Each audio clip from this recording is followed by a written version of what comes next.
j'ai vraiment besoin de vous. Voilà. Je ne passe pas par quatre chemins, je vous le dis, les yeux dans les yeux et franco de port, j'ai besoin de votre soutien pour maintenir la régularité de cette émission, pouvoir financer des déplacements, pour avoir de nouveaux invités, pouvoir passer plus de temps sur les préparations et aussi pour développer de nouveaux projets autour de ce podcast.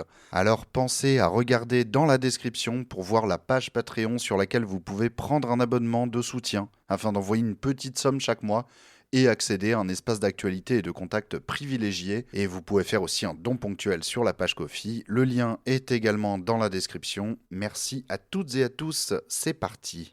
Qui aurait pu prédire ? Quand on monte dans un avion, on va pas expliquer au pilote de l'avion comment il faut qu'il pilote l'avion. Sauf si on est soi-même pilote. Bon, c'est ce que j'ai dit. J'avais dit. Une bonne vieille viande issue de chez nous.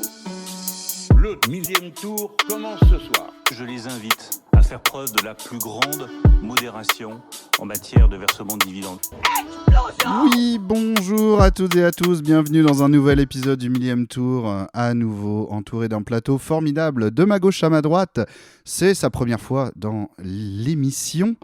Il est journaliste, rédacteur en chef adjoint au pôle enquête de Street Press. Attention, ça ne rigole pas. Christophe-Cécile Garnier, bonjour. Bonjour. Merci beaucoup pour l'invitation. Avec grand plaisir. Comment est-ce que tu vas ? Eh ben ça va. C'était une semaine. C'est un mois. C'est vrai que c'était une semaine. Hein. C'était une semaine, ouais. Et c'est un mois. Hein. Mais sinon ça va. On est là. À Street Press, vous venez de clôturer votre campagne annuelle de donation, etc. Voilà, qu'est-ce que tu en as à nous dire en quelques mots là-dessus Non, mais voilà, ça a pas commencé hyper ouf, ça a explosé pendant les fêtes, pendant qu'on faisait rien en fait, donc le mantra je pense est assez clair, il faut qu'on travaille plus. Et le média les gens ont fait ruisseler les étrennes. Exactement.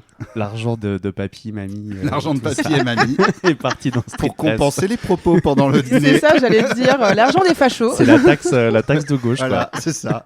Pendant le dîner de Noël, vous dites, écoutez, à chaque dinguerie, je rajoute 20 € dans le don. Si seulement, putain, on serait millionnaire. Incroyable. À ma droite, au contraire, une très grande habituée de l'émission. Toujours là. Les chaussons brodés à son nom. C'est Mama Paprika. Coucou. Ça va ? Mais ça va et toi ? Oui, ça va. Fatigué, mais je suis content là. Ça y est, on est lancé, l'émission commence, donc tout de suite, je me mets en mode. En mode. Rof. En mode. Ouais. J'ai des lacunes, désolé. Je ne suis qu'un physique. Tu es streameuse, tu es animatrice. Ouais. On te retrouve évidemment sur ta chaîne Twitch, et également sur Arte, la chaîne Twitch d'Arte, sur YouTube et Outre-mer la première. Alors tout à fait. J'ai vu des petits extraits, mais je veux bien que tu m'en parles parce que je ne sais pas exactement. C'est à la télé ou c'est en ligne ou c'est quoi ? C'est en ligne, ça s'appelle C'est pas ce que tu crois et c'est un programme qui souhaite adresser différentes problématiques qui sont les stigmatisations et les stéréotypes liés aux ultramarins et aux territoires d'outre-mer. Et c'est un petit duo que j'ai avec Chloé où on fait des reacts à des reportages qui ont lieu directement sur les territoires. Et on a parlé déjà de la soi-disant difficulté d'entreprendre alors que tu es sur le territoire parce que le stéréotype, c'est vraiment, il faut absolument aller en hexagone pour pouvoir faire carrière, commencer quelque chose, alors qu'en fait, pas du tout. Il y a vraiment toutes les possibilités possibles de le faire directement sur le territoire. Et là, il y en a d'autres qui ont été tournés.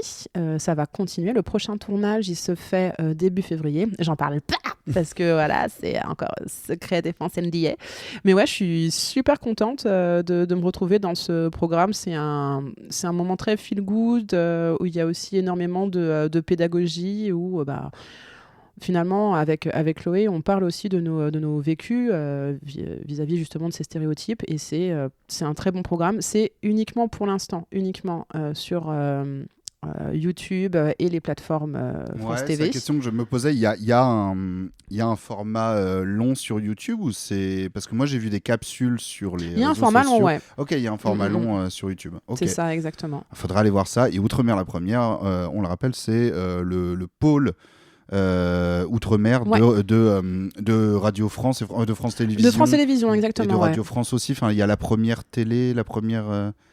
Non, je sais plus. C'est comment un Bloubi-Boulga un petit de peu. l'audiovisuel public. C'est de l'audiovisuel, c'est le Voilà. paysage audiovisuel public français. Exactement. On n'oublie pas, évidemment. Et donc là, c'est un peu, c'est vraiment outre-mer la première, parce qu'il y a les antennes aussi pour chaque territoire Ouais, d'outre-mer. là, c'est l'ensemble, Là, effectivement. c'est ouais. l'ensemble. Parce Ok, qu'on ok. parle justement de l'ensemble des territoires et la volonté, c'est à chaque fois, il y a 3 portraits qui sont mis en avant et on souhaite mettre en avant à chaque fois les différents territoires parce que il y a les territoires océan Indien, Pacifique et Atlantique. Donc voilà, comme ça, tout le Tout monde à est fait. représenté. Et ouais, et là, la géo. Couverture mondiale. Waouh, exactement. We are Sur international. 18 fuseaux horaires différents.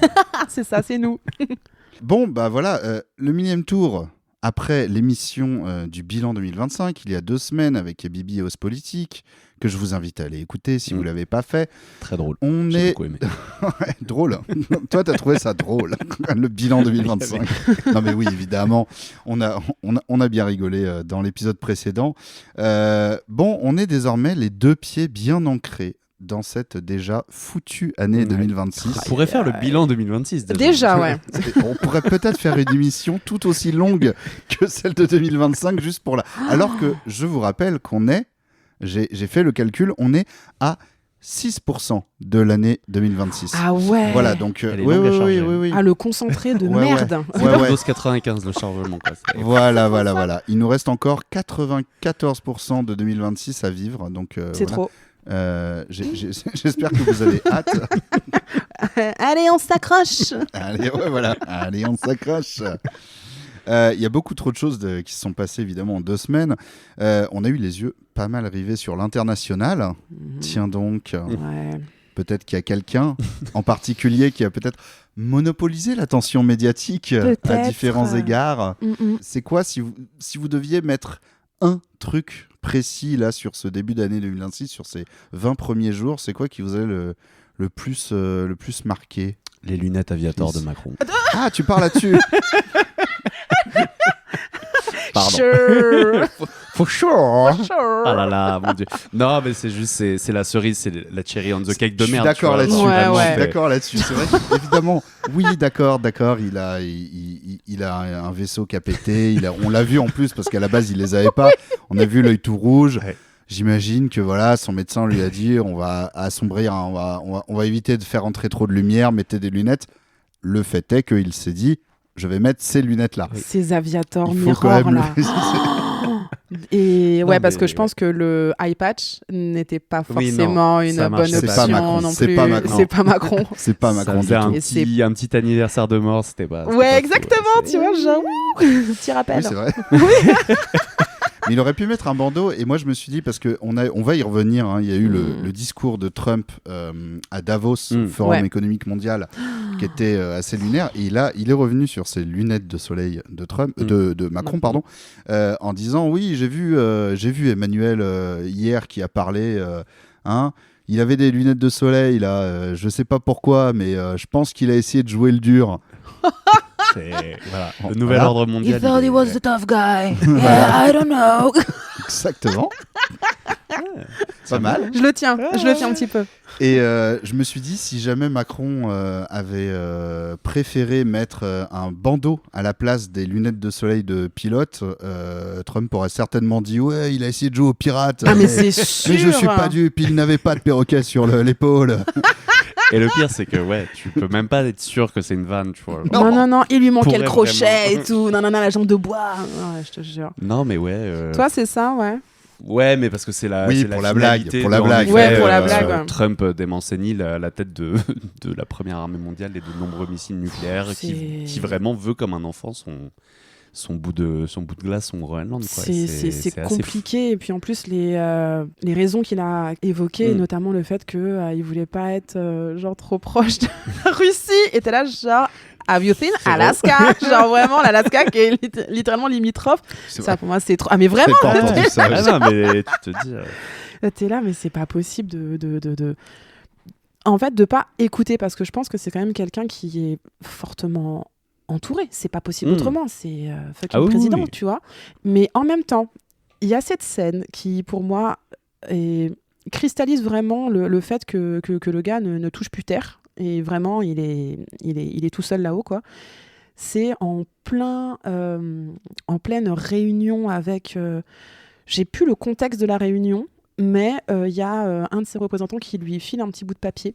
Et il le lit et il dit genre machin m'a envoyé une petite note, yeah, so I'm gonna read it. Et t'es là genre bah non frérot, en fait genre tu te tais quoi, enfin faut c'est pas JLM, un problème. Mais un peu ça, tu vois, c'est trop ça. Et ça, moi je trouve que c'est oui, donc le gars, même son entourage essaie de lui dire genre calm down, mais je pense que le gars il est plus là en fait. Elle me demande si je veux sortir avec elle, je coche oui ou non. Il y a que deux cases, oui ou oui, tu vois, c'est genre. Mama, toi, le truc qui t'a le plus marqué là sur ces 20 premiers jours?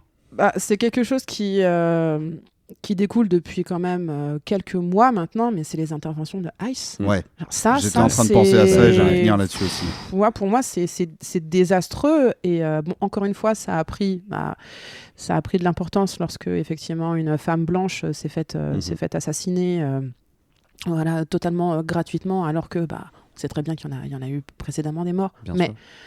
c'est désastreux et je trouve que c'est vraiment, vraiment, vraiment terrible ce qui se passe. Et j'ai vu une vidéo, c'est dommage, j'aurais dû retenir le nom de la créatrice parce que c'était super intéressant ce qu'elle disait. Il y a pas mal de gens qui associe le comportement de Ice à celui de la Gestapo. Et en fait, elle disait que non, c'était pas celui de la Gestapo, c'était celui des marchands d'esclaves qui venaient tout simplement récupérer les gens comme ça, hop, sans genre juste toi t'as pas l'air comme il faut, tu te récupères. Et je trouve effectivement qu'on est dans ce monde avec justement l'image de ce petit Liam qui a été c'est un enfant de 5 ans qui a été pris et qui a servi d'appât pour faire en sorte que d'autres personnes de sa famille viennent le récupérer. Et là, le gamin, il a 5 ans, il est en détention. Hein. Ah oui. Oui, il a 5 ans, il est en détention. Il y a sa photo devant une voiture là, avec son petit bonnet. Il a l'air perdu. Enfin, c'est moi, je suis catastrophée et je me dis que on est vraiment, moi de toute façon aujourd'hui je considère plus comment les États-Unis et surtout le gouvernement états-unien comme quelque chose de tellement loin de la France ou autre chose. Moi je me dis quand est-ce que ça va arriver chez nous, sachant que ça arrive déjà. Ça arrive déjà en fait. Mais quand est-ce que ça va prendre toute cette ampleur? Ça arrive des enfants déjà, dans les centres de rétention administrative. Exactement. Il y en a en France. Il y en a beaucoup à Mayotte, mais il y en a aussi même en hexagone, les hexagonaux. C'est vrai que sur la méthode, ça existe déjà. Et du coup, ce qui va plus choquer, c'est à la fois la méthode et l'aspect visuel, la représentation, le côté aussi opération coup de poing. C'est-à-dire que l'ICE, on le rappelle, ça a été créé sous Bush, si je dis pas de bêtises. Et donc ça existait avant Trump, mais Trump a vraiment récupéré ce truc-là pour en faire sa milice personnelle et changer un peu le mode de fonctionnement. C'est-à-dire que là, depuis l'année dernière et le retour de Trump à la Maison-Blanche, l'ICE a vraiment un fonctionnement de rafle ciblé géographiquement. C'est-à-dire que c'est vraiment... C'est vraiment le cirque, le cirque ce mois-ci dans votre ville. C'est-à-dire que là, en ce moment, c'est le Minnesota. Oui, avant ça, c'était d'autres endroits. Il y a eu un moment où c'était la Californie. C'est-à-dire que pendant une période donnée, il y a toute cette milice-là qui va être envoyée en masse dans ce territoire-là et multiplier les opérations dans un territoire ciblé. Et de manière totalement assumée, parce que même Trump, quand il prend la parole pour dénoncer tel gouverneur démocrate de tel État qui a émis une critique sur sa politique, il sort des trucs du genre on va aller s'occuper aussi de là-bas parce que elle gère ça n'importe comment, chez elle aussi il y a des... C'est sûrement des antifas. Il y a des gauchistes, il y a des étrangers, etc. On va aller envoyer l'ICE là-bas aussi dans peu de temps, etc. Donc il y a ce côté très... encore une fois, voilà, c'est des choses qui existaient déjà, à la fois aux États-Unis et qui existent aussi par chez nous. Toujours avec la même légitimation du discours de on va vraiment aller prendre le pire, les criminels, les machins. Et puis tu vois bien sur la photo de l'enfant que c'est pas du tout le cas. Mais Retailleau, il a fait la même chose. De manière générale, l'extrême droite en France a fait la même chose avec l'OQTF, en associant un peu ce terme à absolument le pire, alors que ça relève ça revêt une signification. Ça n'a aucun sens. Oui, plein de populations qui sont complètement différentes, de l'étudiante qui juste, il y a des étudiants, il y a même des cadres d'entreprise qui sont juste américains et qui comme ils se sentent de toute façon chez eux, ils ont trop tardé à faire leurs papiers, automatiquement il y a une OQTF qui tombe. C'est ça. Bon, ils peuvent régler la situation plus facilement que d'autres. Après, c'est clairement orienté, c'est ça, sur évidemment dans l'esprit des gens, sur les populations. Je te jure. Et ça. Donc bonne ambiance. Et voilà, bonne ambiance. Mais c'est pour ça que c'est pour ça que je disais que Trump avait vraiment monopolisé l'actualité, parce que en fait sur on va dire 2 fronts principaux, à savoir ce qui se passe aux États-Unis avec ce qu'on vient de dire et l'ICE, et ce qui se passe à l'international avec évidemment le début de l'année, l'opération Venezuela, et suivi instantanément de ses vues sur le Groenland, et du fait que ça implique l'Europe, et ça implique aussi des discours tous les jours à ce propos. Et pour moi, l'apothéose a été son discours à Davos du 21 janvier, que j'ai suivi en intégralité, encore une fois avec des interprètes qui se sont succédés sur France Info. Il y en a eu, gros il y en a eu 2 de ta vidéo sur les interprètes déjà. J'ai vu.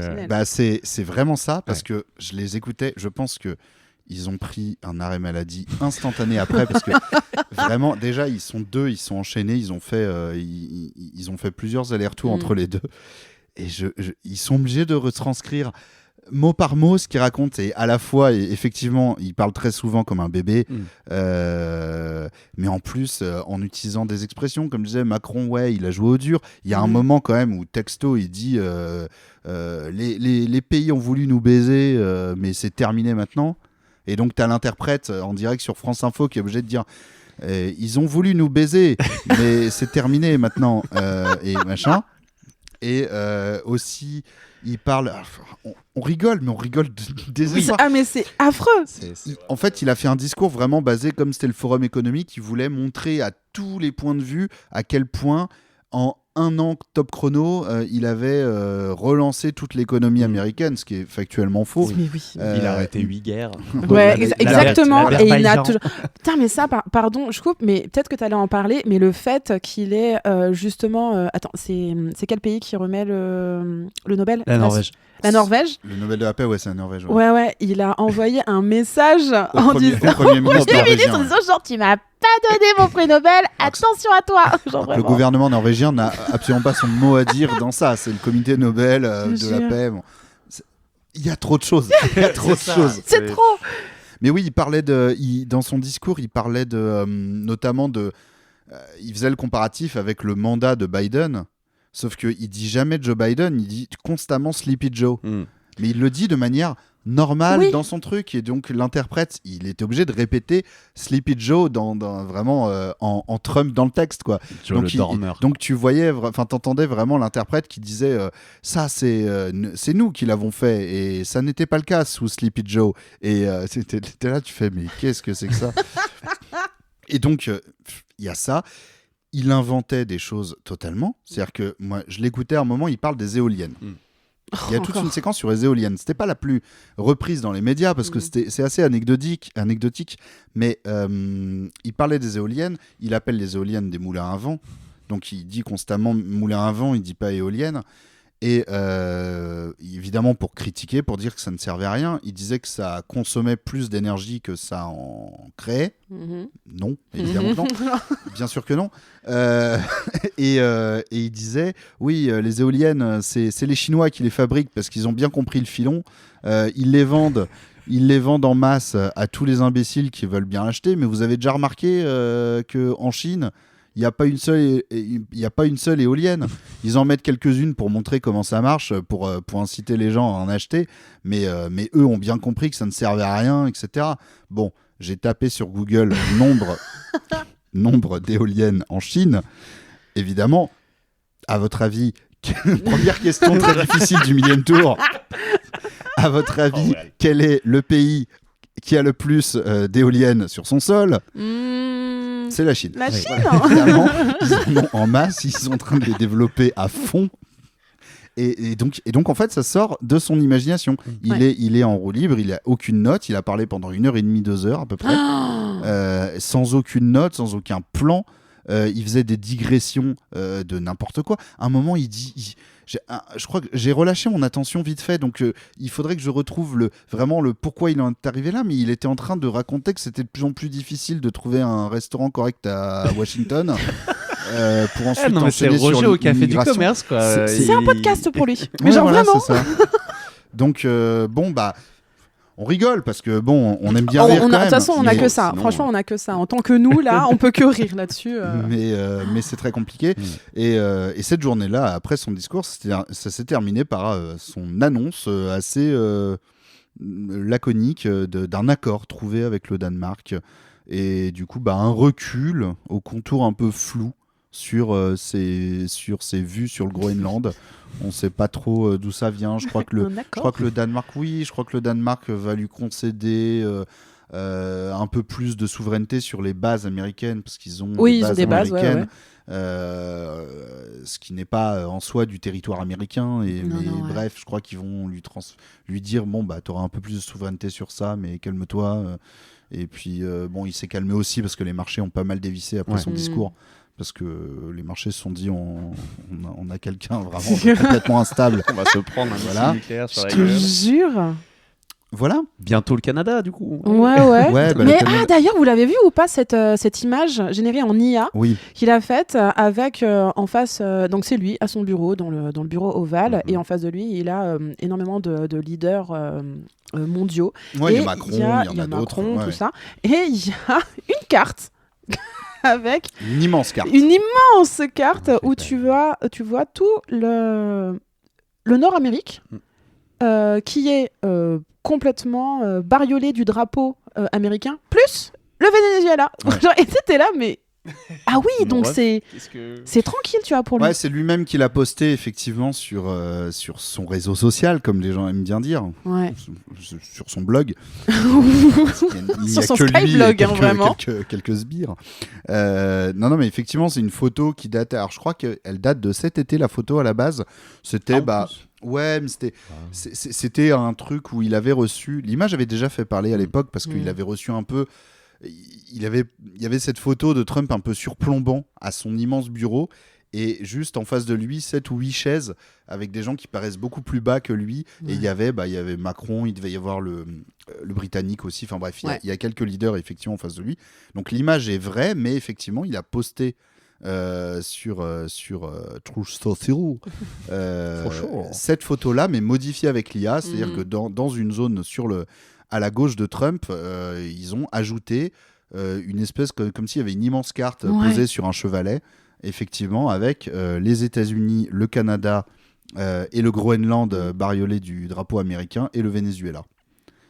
Il l'a posté sans commentaire. Ouais. Et c'était durant ce que je vais appeler une fièvre posteuse, c'est-à-dire que ce soir-là, entre genre minuit et 1h du matin, il a lâché énormément de posts du même acabit, mais c'est complètement nonsense, genre vraiment aucun sens, et c'est que ça, et c'est malheureusement j'ai plus en tête les autres. Il y a des images d'IA, il y a une image en IA de lui et sans doute, je crois, son vice-président et peut-être Marco Rubio en train de planter un drapeau américain sur de la glace avec marqué Groenland. Ouais. Il y a eu ça, il y a eu aussi le screenshot de sa conversation avec Macron. Mais c'est ça que j'ai vu. Mais ça c'est exceptionnel. Et avec pareil un de ses conseillers où il lui dit écoute, très bien pour je sais plus ce que c'était. Il lui dit très bien par rapport à ça. Par contre... Par rapport à la Syrie, c'est Macron. Oui, mais c'est ça. Mais il y en a eu un deuxième où pareil, et il lui dit... Mais Macron lui dit, on est d'accord sur la Syrie, mais je ne te comprends pas sur le Groenland. C'est ça c'est sûr. Et quand tu regardes ce qui se passe en Syrie, tu fais... Comment ça, mon ref voilà. Et l'alignement des États-Unis par rapport à ce qui se passe en Syrie, tu dis vraiment, comment ça, mon ref T'es vraiment... Mais en plus, je sais pas, les Kurdes sont historiquement quand même plutôt alliés avec la France dans ce qui se passe là-bas. Faudrait qu'on en reparle de la Syrie. Peut-être j'en reparlerai dans un épisode avec des gens un peu plus quoique, je dis ça, mais ça se trouve, vous... J'ai pas de... Non. qu'un physique. Vraiment, genre... Mais il faudrait que je me penche sur la question. Mais oui, c'était quelque chose. Pas mal parce qu'il se passe effectivement des choses là-bas beaucoup en ce moment. Et voilà, n'hésitez pas à vous renseigner là-dessus sur ce qui se passe avec le... Ouais, il y a le journaliste indépendant Shemil Sandli qui a posé une question au ministère des Affaires étrangères, mais j'ai vu la question et je n'ai pas vu justement, la réponse. la question a porté là-dessus. J'ai pas vu la réponse du ministère. Mais c'était un peu le comment ça mon ref aussi. Oui, non, mais de toute façon, c'est trop. Trump aime beaucoup trop l'IA. Ouais, mais... j'étais en train de me dire ça au moment où vous parliez des photos à chaque fois en IA et je me disais, punaise, mais ouais, c'est... Il poste énormément. Le pire combo de l'histoire, c'est Trump et l'IA. Quoi. Ouais, oui, vraiment. Je suis sûr qu'il sait même pas l'utiliser. Il doit avoir vraiment des sbires qui lui génèrent des conneries et lui il fait « Je poste ça, génial, je poste ça, génial, je poste ». Et sur l'IA, beaucoup moins anecdotique et drôle. Ça, pour le coup, ça date d'aujourd'hui. Il y a une militante décoloniale, j'imagine, en tout cas une militante de gauche au Minnesota. Donc, on revient aux opérations de l'ICE en ce moment, qui s'est faite arrêter par l'ICE. C'est une femme noire que je ne connaissais pas, mais qui est une militante apparemment active là-bas. Et il y a eu une première photo de son arrestation postée, où on voit un agent de l'ICE qui a le visage pixelisé. Et elle est en train de le suivre. Et elle le suit avec sur cette photo, elle a le visage assez neutre et elle est en train d'être attrapée par les mains, menottée, j'imagine, je me souviens plus exactement, mais voilà, vous imaginez le genre de photo. Cette même photo a été repostée, ça date d'aujourd'hui, par le compte officiel Twitter de la Maison Blanche, whitehouse.gov, machin. Sauf qu'ils ont modifié par IA le visage de la femme en question pour la faire pleurer. Donc c'est la même photo, visage modifié en IA de manière très réaliste, où elle est à la fois en train de pleurer, sa peau est plus foncée et ses narines sont plus grosses. Voilà.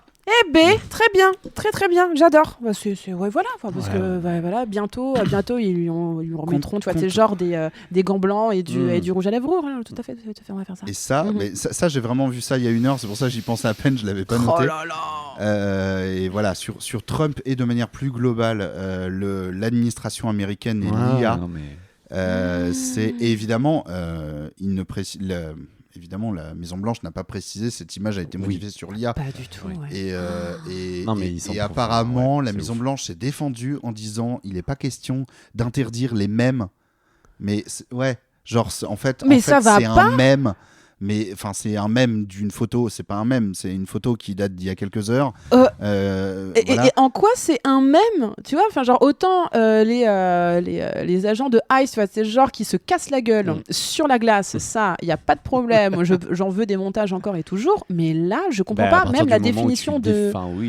C'est juste ça nous fait rire, donc c'est un mème, donc liberté d'expression et tout. En mode genre, mais non, tu déformes une personne avec des caractéristiques ultra racistes, tu vois. Genre, mais ça fait flipper pour l'avenir. Je vais vous montrer la photo. Je l'ai décrite, donc les auditoristes pourront aller chercher aussi. Mais voici donc la photo originale qui a été prise et qui existe.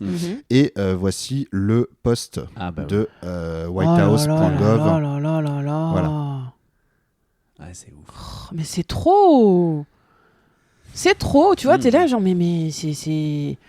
Ah, mais après, enfin, il y avait quand même des signes avant-coureurs il y a encore pas si longtemps où il y a malheureusement des personnes noires qui se sont fait lyncher, qui ont été pendues à des arbres et tout, et t'es là, mais genre, on est quand déjà ? On est en 2025-2026 et c'est encore quelque chose qui est pas du tout condamné en plus, parce que ça s'est passé dans un campus, il n'y a aucune personne justement du campus qui a été inquiétée. Tranquille, tu vois, enfin, et t'es là, mais ah oui, donc en fait, les États-Unis... Finito, et je suis pas certaine que la fin de Trump, que ça soit fin naturelle ou politique, va faire décorréler. La porte ouverte, la porte a été grande ouverte et il y a des États qui se mettent dedans. D'ailleurs, il y a des États qui n'ont pas du tout de problèmes avec ce que fait Trump. Et on le voit d'ailleurs, c'est un peu l'autre axe de l'actualité Trump qui a monopolisé le mois. C'est son espèce de conseil de la paix sorti du chapeau. Il veut s'affranchir de l'ONU en créant son propre conseil de la paix, en anglais Board of Peace. Ça ne fait rire que nous, mais écoute, très bien. Ouais, bon, ma prononciation, vous la prenez comme vous voulez. Board of Peace. Alors, j'ai plus la liste sous les yeux des États qui ont accepté son invitation, mais c'est globalement que des États qui ont actuellement des gouvernements autoritaires, soit qui sont très clairement des dictatures, soit qui ont basculé dans ces gouvernements illibéraux ces dernières années, comme par exemple la Hongrie, qui est toujours dans l'Union européenne, mais au bout d'un moment... bougez-vous, lieu, parce que ça suffit d'avoir... un peu problématique, d'avoir la Hongrie, c'est terrible. Donc la Hongrie de Orban, aucun problème, a assisté à son premier... Il a organisé, d'ailleurs Davos lui a permis, au sein du Forum économique mondial, d'organiser son premier meeting du Board of Peace. Ça te fait rire, hein, Peace. Beaucoup, désolé. Je suis désolée, mais là, je suis arrivée à un moment... pas la prononciation exacte, donc je suis obligé d'entretenir l'ambiguïté. Et donc, on a quand même une flopée d'États qui clairement, ont une légitimité accrue à se comporter comme ça. Soit ils le faisaient déjà dans leurs États, c'est moins connu parce que c'est pas les États-Unis d'Amérique. Soit ils se disent, on peut basculer là-dessus. La Hongrie de Orban était déjà assez autoritaire, mais là, si les vannes sont ouvertes là-dessus, surtout si l'Union européenne fait rien, ça peut partir encore plus loin. Et puis en plus de ça, tu peux te dire que n'importe quel État qui va se prononcer contre Trump va derrière se prendre la foudre. Enfin, moi, je ne serais pas étonné que 2027, on ait à la fois une ingérence russe sur les élections, mais aussi en plus de ça, une ingérence américaine. La pression américaine, elle est réelle parce que il suffit de voir avec le Venezuela. Pour moi, c'est vraiment le truc de ah oui, donc en fait c'est roue libre et j'ai un peu envie de dire que le comportement justement des grands conseils ces dernières années ont montré que si t'es puissant, tu peux faire ce que tu veux. Et Trump n'est absolument pas inquiété, alors que il est où le président vénézuélien? Il est où le petit pote?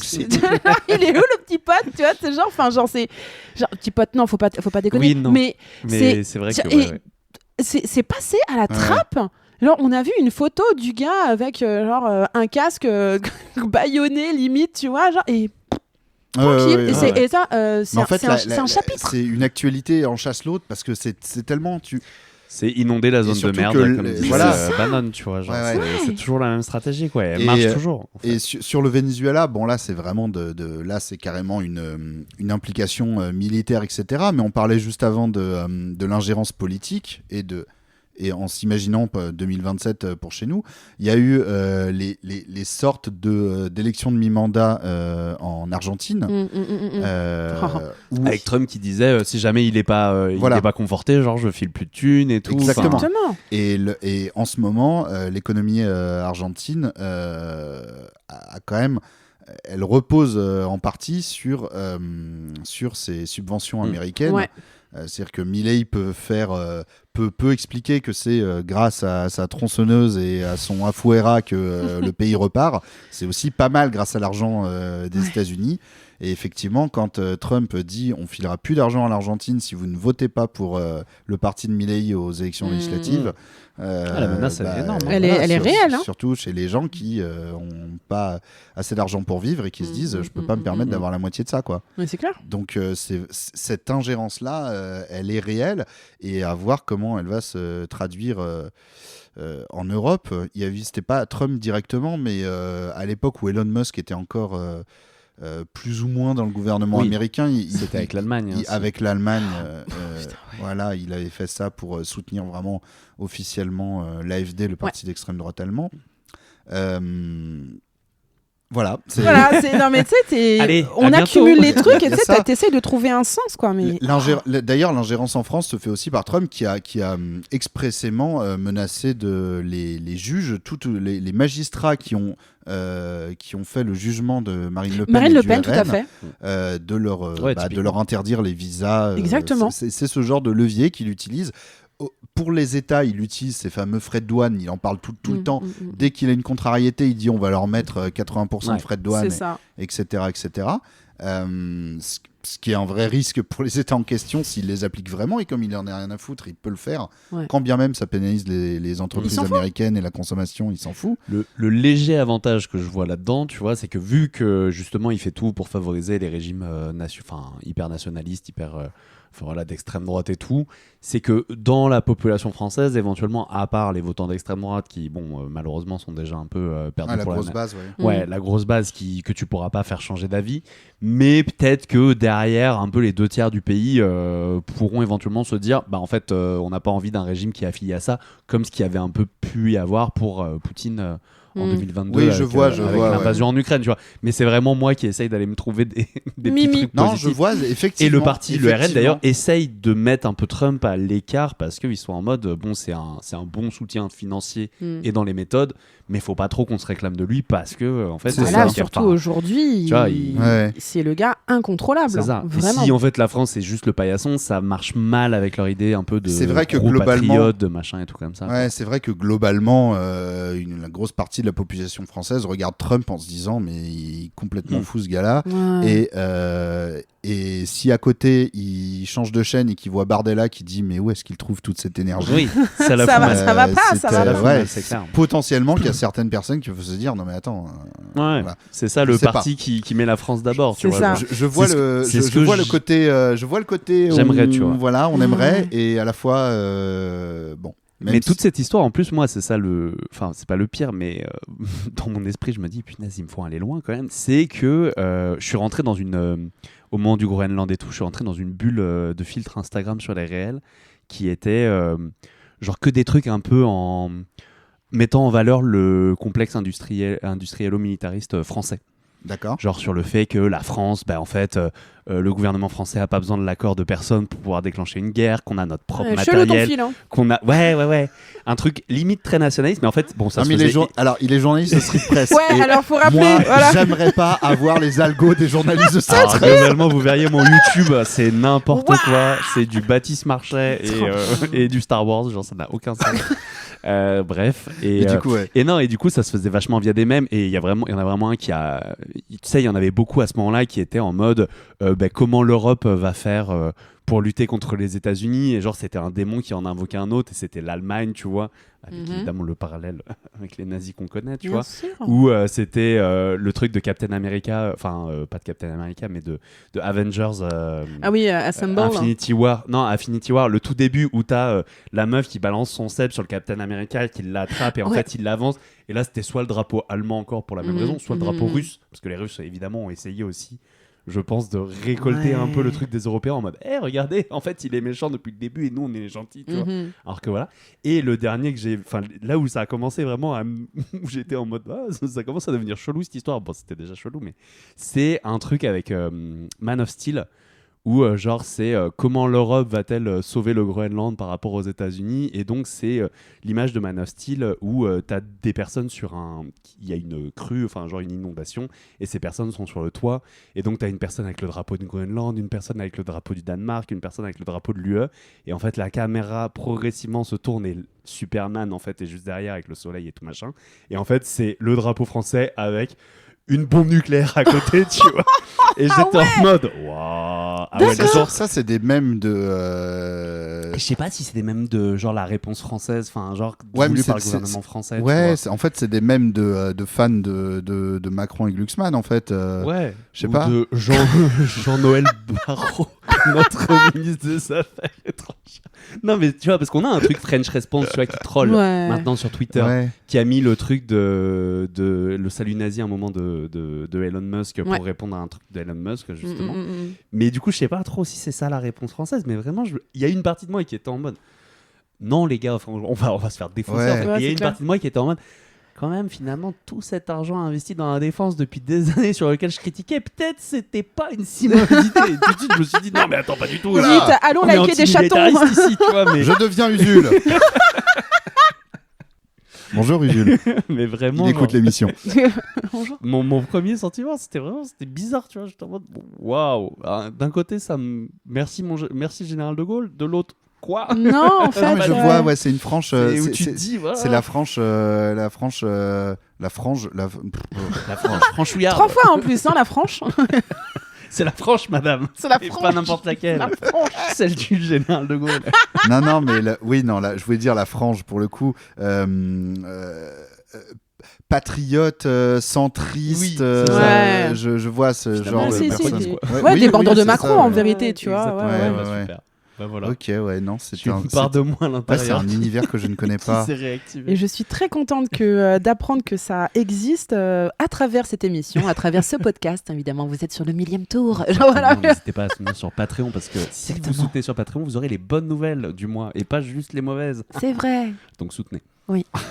C'est vrai, j'envoie ça, les bonnes nouvelles. Oui. Je dois faire ça maintenant. Ok. Voilà. D'accord. On va revenir sur justement sur la franche.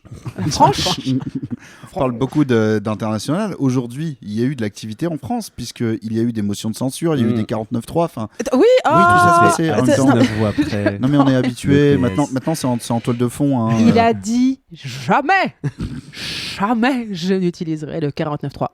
49.3. Allez hop. A few moments later. A few moments later, exactement. Ah ouais, oui, sur le budget, hein. Oui, mais c'est à cause de des gens qui ne veulent pas faire des compromis. C'est dommage ça. Hein Ouais. Voilà. C'est à cause des extrêmes. Donc il y a eu. Tout à fait. Donc il y a eu il y a eu ce 49.3 suivi. Donc le 49.3 c'était hier, suivi d'une motion, enfin de 2 motions de censure comme d'habitude, une motion RN votée uniquement par le RN et une motion LFI qui a été votée évidemment par LFI, qui a été votée aussi par Europe Écologie Les Verts. Je me posais la question avant parce que ils avaient voté le budget, mais finalement ils ont quand même voté la motion de censure. Ouais, ça c'est les écologies. Voilà. C'est ELV, c'est voilà, c'est le parti. Le RN l'a voté aussi. Il y a eu quelques petits, je crois qu'il y a eu un LR qui l'a voté, enfin je sais plus, mais évidemment les yeux étaient rivés sur le Parti Socialiste, qui ont fait genre ils hésitaient, ils allaient voir, on va voir s'il y a les compromis. Bon, en réalité il n'y a pas vraiment les compromis dedans, mais bon, voilà. Leur justification. La justification, notamment, c'est de dire, de toute façon, si on vote la censure de Le Cornu 2, on va avoir Le Cornu 3. Bon, c'est une façon de voir les choses. Waouh, ok, c'est en mode genre foutu pour foutu, autant y aller, quoi, donc, super. On va rien faire. Notre système est cassé, donc allez, donc on va avec. Exactement, c'est ça. Donc, la motion de censure a été rejetée à peu près 19 voix. 19 voix, sachant que le groupe socialiste et apparenté, c'est une soixantaine de députés, donc ça aurait largement fait la différence. Et à préciser qu'il y a 5 députés du groupe PS qui ont malgré tout voté cette motion de censure. Mais je n'en connais... les embrasse. Je n'en connais aucun. Mais je vous les donne. Il y a Christian Baptiste de la Guadeloupe. J'ai l'impression d'annoncer les gagnants d'un jeu télé. Bravo pour les 20 000 €. Les gagnants du grand jeu de cette de soirée. La maîtrise. Il y a Paul Christophe de la Drôme, Pierry Courbon de la Loire, Peyo Dufaux des Pyrénées-Atlantiques et Philippe Naillet de la Réunion. Voilà les 5 députés du groupe PS qui ont voté cette motion de censure. Christophe, c'est pas les artisans verriers en plus? Je ne sais pas. Pardon, voilà. T'as du lore sur Christophe là? Non, mais pour moi, c'est. Attendez, je vais vérifier. Pour moi, Christophe, là, c'est vraiment genre des gens qui font des bons vers, quoi, tu vois. Enfin, voilà. Est-ce que Bibi. Oui, c'est vrai, attention à ce que tu dis sur les artisans verriers. Mais moi, je les adore. Mais attendez. J'ai des nouveaux ongles, donc c'est un peu compliqué. Faut que je me réhabitue. Ça m'arrange, je regarde des trucs pendant ce temps-là. Écoutez, moi, vu qu'on est sur les bonnes... Enfin non, on n'était pas sur les bonnes nouvelles, on était sur la frange. Mais bonne nouvelle quand même, l'influenceuse d'extrême droite Mila Auriol est visée par une plainte en justice pour apologie du terrorisme lancée par SOS Racisme. J'ai pas saisi. Attends, quoi mais très bien, très bien. Visée par une plainte qui a déjà été condamnée pour racisme, un tweet raciste en décembre. Et donc là, elle a une nouvelle plainte parce qu'elle avait partagé en story, en rigolant, un t-shirt d'un mec nazi qui faisait un détournement d'Adidas avec 3 bandes. Je vous laisse évidemment deviner ce que c'était. C'était Adidolf avec 3 saluts nazis, le truc quoi. Bien. Et bien, donc bien. c'est sorti tout à l'heure sur String Press. Voilà. Et alors, Christophe, c'est pas des verriers, mais c'est effectivement des artisans de couverts, l'argenterie. Ah, de l'argenterie. Voilà, exactement. J'avais un petit truc. Hein, voilà. D'accord. Je ne sais pas si ce Paul Christophe le fait partie de cette Waouh. famille. Alors, 1530 € le bro. Écoute, genre, sacré bro, hein. Sacré bro, comment un brodo, regarde ça. Il est magnifique. Ok, c'est beau. 1530 €. Je ne suis pas certaine. Voilà, très bien.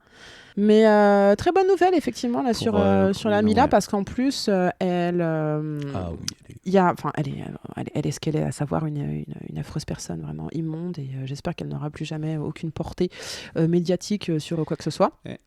Mais elle a fait partie des gens qui ont donné envie à la gauche de montrer ses muscles. Et ça, je trouve que c'est un... Ouais, les musclés, tu vois, c'est genre parce que on voit très souvent littéralement les muscles, ouais, on voit très souvent comment l'extrême droite montrer ses gros muscles, tout ça, et en fait il y a des gens qui ont dit il y en a mais marre. Mais d'autres non, il y en a pas. Plus côté chez les femmes, non? Ouais, exactement, les gros muscles, tu vois, là-dessus. Et voilà, maintenant on voit effectivement, c'est une influenceuse là-dessus, muscles. Et donc ils ont dit vas-y, il y en a marre, on en a marre de voir qu'elle, tout ça, donc hop, allez hop, les meufs de gauche, montrez vos muscles, s'il vous plaît. Envoyez vos muscles. Envoyez vos muscles. En DM. Oui, ouais, franchement, ouais. Let's go. On va enchaîner encore en restant en France. On repartira ensuite, plus tard, bien sûr, de l'autre côté de l'Atlantique, parce qu'on va pas avoir le choix. Douce France. Avec une petite question pour vous.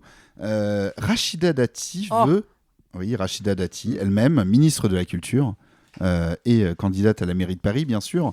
Elle veut ouvrir le pass culture à tous les Français. Est-ce que vous connaissez le pass culture, vous les vieux? Oui, c'est pour les jeunes. Les jeunes.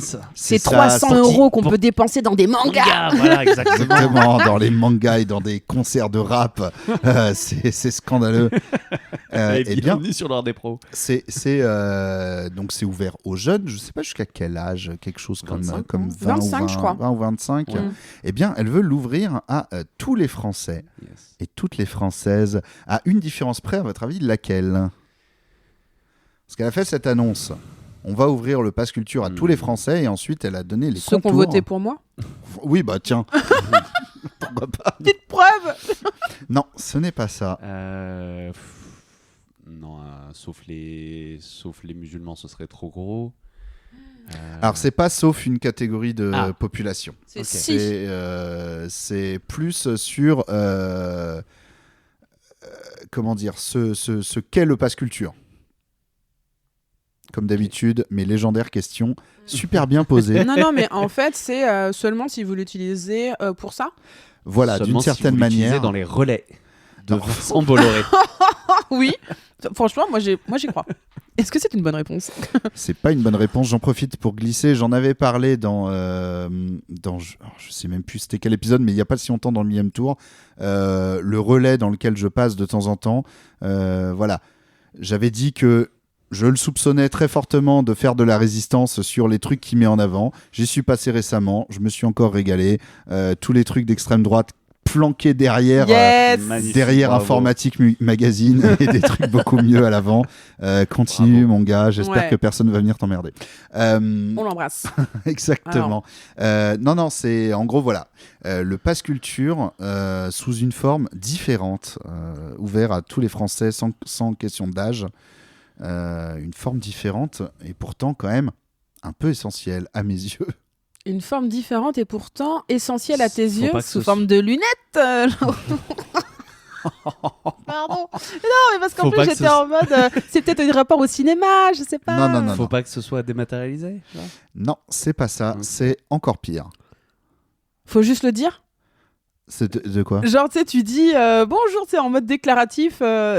C'est mon pass culture. Non. Attends, c'est pas dématérialisé. Ça va être super chiant parce que en fait, ça va être très chiant à trouver. C'est très chiant à formuler comme question et ça va être chiant à trouver. Mais moi, je suis chaud. Vas-y. Du coup, je vais vous le dire. Ok. Tout simplement. La seule différence, c'est que ça n'offrira pas de d'argent à dépenser.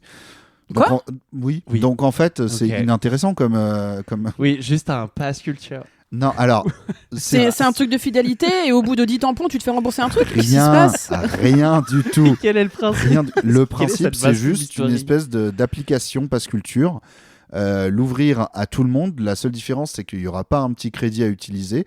Pour le reste des gens, ce sera juste des infos sur les offres culturelles pas loin de chez soi. Ah oui. D'accord, ok, donc l'office du tourisme, genre, mais enfin, mais yes. L'argent Sachant du contribuable. Bah là, du coup, ça coûte très peu de choux. Putain, juste... bah attends, faut faire l'appli. Ah mais elle existe. Puisque les jeunes l'ont. Oui, parce que le pass culture, les jeunes, ont l'appli. Excusez-moi, mon grand âge. On supprime l'argent sur le pass culture, quoi. Oui, on l'ouvre à ça. tout le monde Alors, et on supprime. Je sais pas si pour autant ça supprime l'argent aux jeunes, mais en tout cas, pour l'instant, on n'a pas tous les contours, mais c'est là-dessus que ça part. Typiquement, l'annonce en fait où elle compte sur des reprises d'articles qui disent Rachida Dati veut ouvrir le parce qu'à la base, l'annonce était, il n'y avait pas les contours et l'annonce était un peu Rachida Dati voudrait élargir le pass culture à tout le monde. Et là, il y a une petite étoile.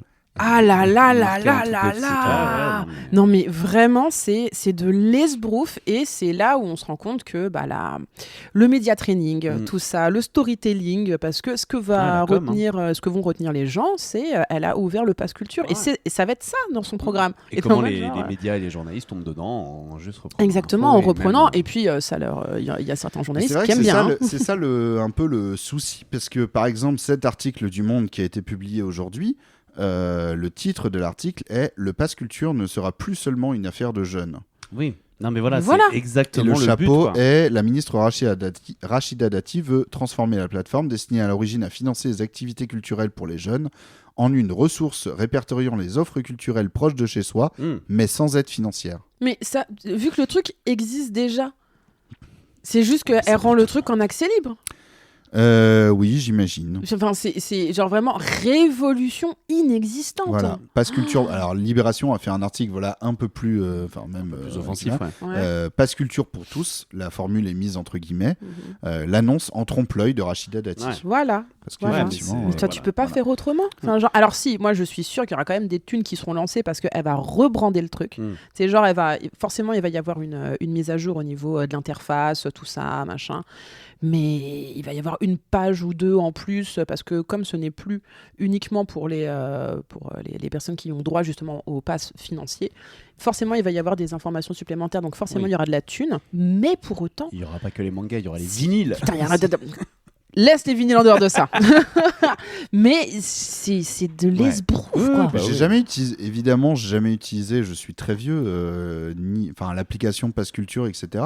Si ça se transforme en une sorte de catalogue d'offres culturelles près de chez soi, sachant que ce sera une appli du gouvernement, je me demande à quel point un outil comme ça...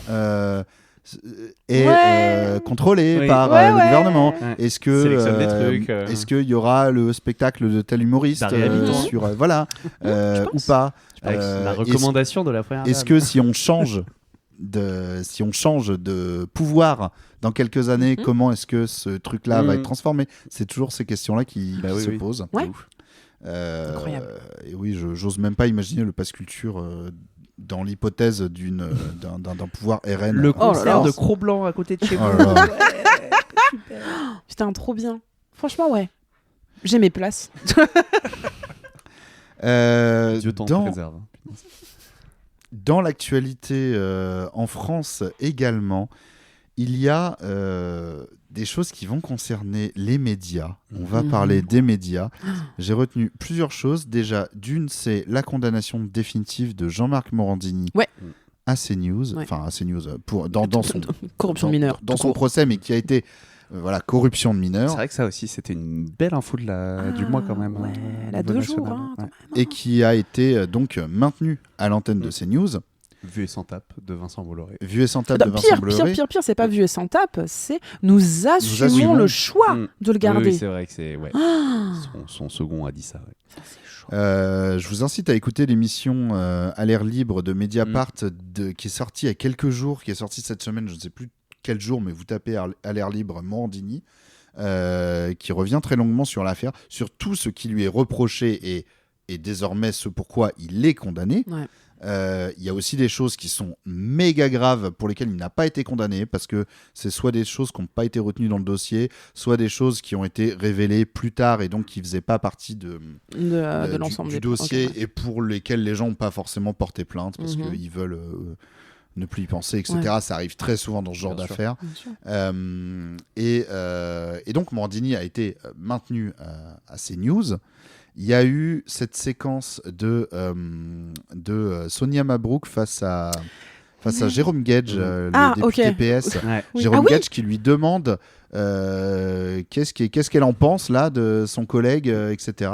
Et Sonia Mabrouk, en fait, qui fait une réponse assez bizarre de soutien total et inconditionnel à sa direction, mais pourtant ça me dérange, et elle était presque en train elle avait des sanglots en disant c'est trop grave, j'en dors plus, mais pour autant je soutiendrai toujours ma direction que je trouve formidable. Donc il y a quand même un malaise. J'ai même senti un malaise le lendemain de la condamnation définitive, la toute première réapparition de Morandini à l'antenne. Il prend l'antenne à Pascal Praud, qui termine son émission, et donc il se passe la main d'un plateau à l'autre, et Pascal Praud lui dit Jean-Marc Morandini, c'est à vous, blablabla, de quoi vous allez nous parler, ou je sais pas quoi. Et cette séquence-là, j'ai eu l'impression de déceler de la gêne quand même chez Pascal Praud.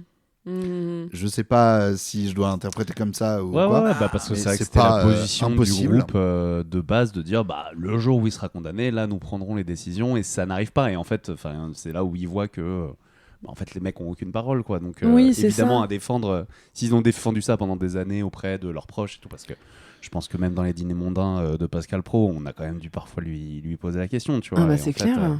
Sa défense, tu t'alignes juste pour un pitre derrière, tu t'alignes avec la direction. Oui, c'est ça. En fait, juste ça montre que tu es en accord total avec la ligne, et on va pas se mentir, Pascal Praud déjà à l'époque d'ITélé, c'était la balance des ça avait été révélé par les gens, c'était la balance des confs entre les salariés et tout contre Bolloré.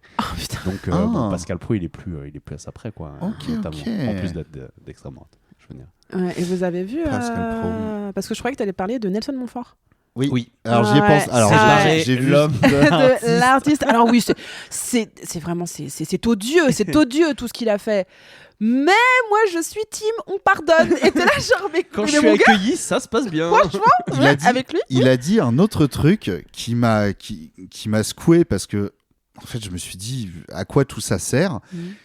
À un moment il a glissé un. Oui, mais est-ce que ça a été prouvé déjà ? Alors qu'il sort de cassation. Ouais. La vérité judiciaire. Il a été condamné en cassation et tout machin. Genre, oui, alors le peut-être. Et le truc, c'est que ces gens-là passent leur temps à clamer présomption d'innocence. Oui, bien sûr. Mais la présomption d'innocence, déjà, c'est un terme judiciaire qui concerne la façon de juger et pas forcément ce que toi, tu as le droit ou pas d'en dire dans les médias ou quoi. Mais en plus, je veux dire. À partir du moment où la personne a été condamnée en première instance, puis condamnée en appel, puis essaye de faire casser le jugement, et la Cour de cassation dit non, tout va bien, ça a été fait dans les règles de l'art, tu es condamné définitivement. Alors, dans ce cas, si tu continues, même après tout ça, à dire présomption d'innocence... c'est que les faits n'ont plus de... non plus de sens, surtout qu'elle rappelle les faits... Trigger warning, pédocriminalité pendant les 20 prochaines secondes. Elle dit il a quand même demandé à un enfant de 16 ans de lui envoyer une photo de son sexe et de se masturber. Et pas qu'un seul, plusieurs. Non, c'est l'exemple qu'elle a donné effectivement dedans, mais il y en a eu malheureusement beaucoup trop. Il y en a eu qui l'a fait en son nom, il y en a eu qui l'a fait sous la fausse identité d'une fausse directrice de casting dans le but de faire des castings. Ces messages à la fois au féminin, à la fois au masculin. Voilà. Et tout ça éprouvé et étayé par les conversations qui ont été récupérées, etc. Il y a plein d'autres trucs. Il y a même franchement les trucs les plus dégueulasses sont même pas dans le dossier, mais on a les preuves sous les yeux quand même malgré tout. C'est juste que ça n'a pas été jugé. Voilà, je développerai pas, mais si vous allez voir le à l'air libre de Mediapart dont je parlais, vous allez voir, il y a quand même des sacrées choses.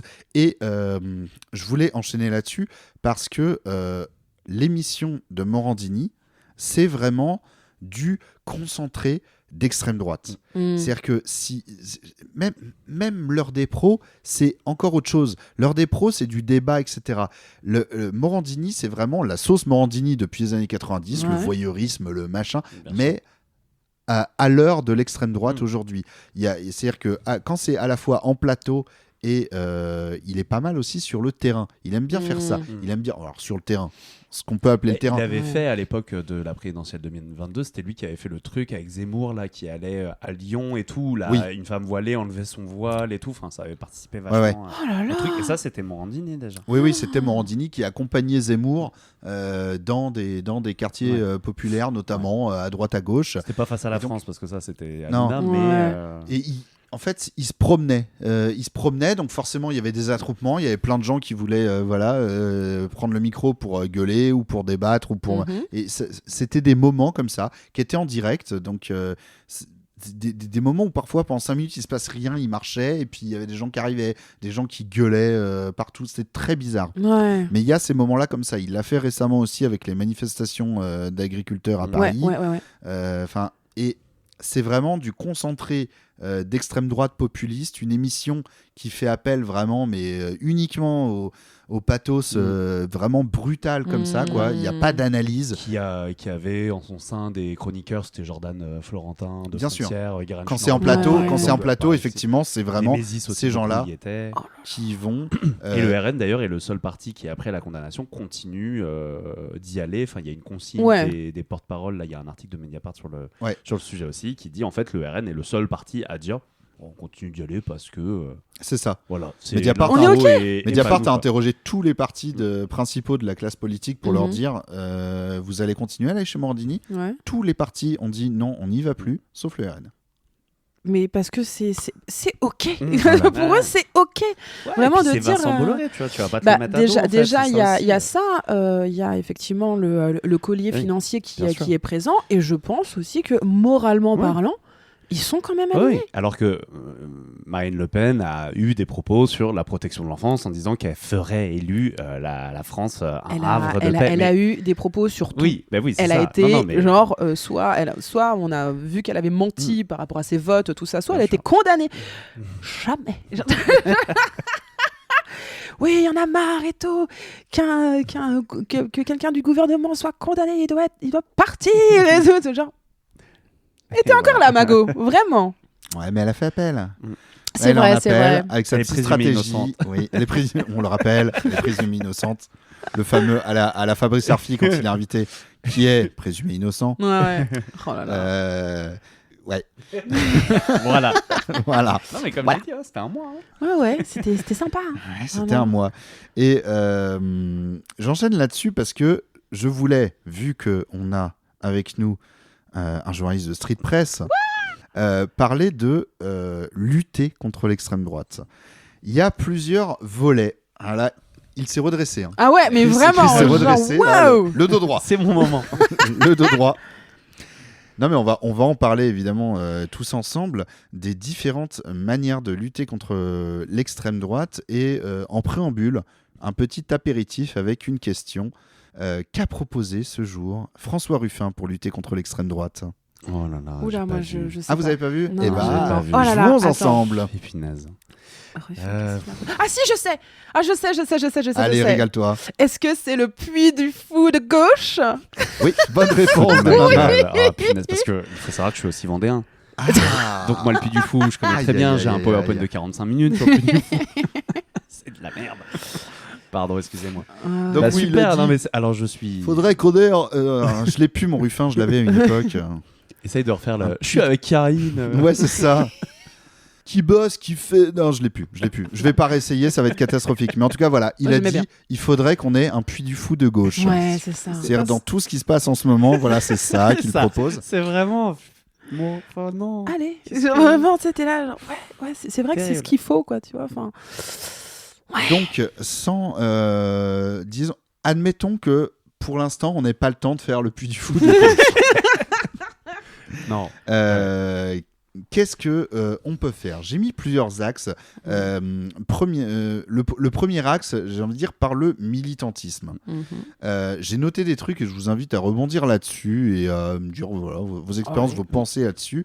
J'ai noté défiler. Alors défiler, évidemment, participer à des manifestations quand il y en a, que ce soit des manifestations contre l'extrême droite, mais aussi pour le soutien des exilés, des migrants, en réaction à des agressions racistes, à des violences policières. Et effectivement, il y a une actualité très récente sur laquelle je ne suis pas revenu pour l'instant, mais il y a des actualités par rapport à ça.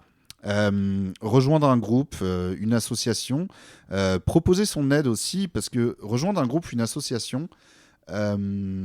En fait, les associations ont besoin de vous. Là, je parle de ce thème de l'antiracisme contre l'extrême droite ou quoi, mais c'est à tout plein de niveaux.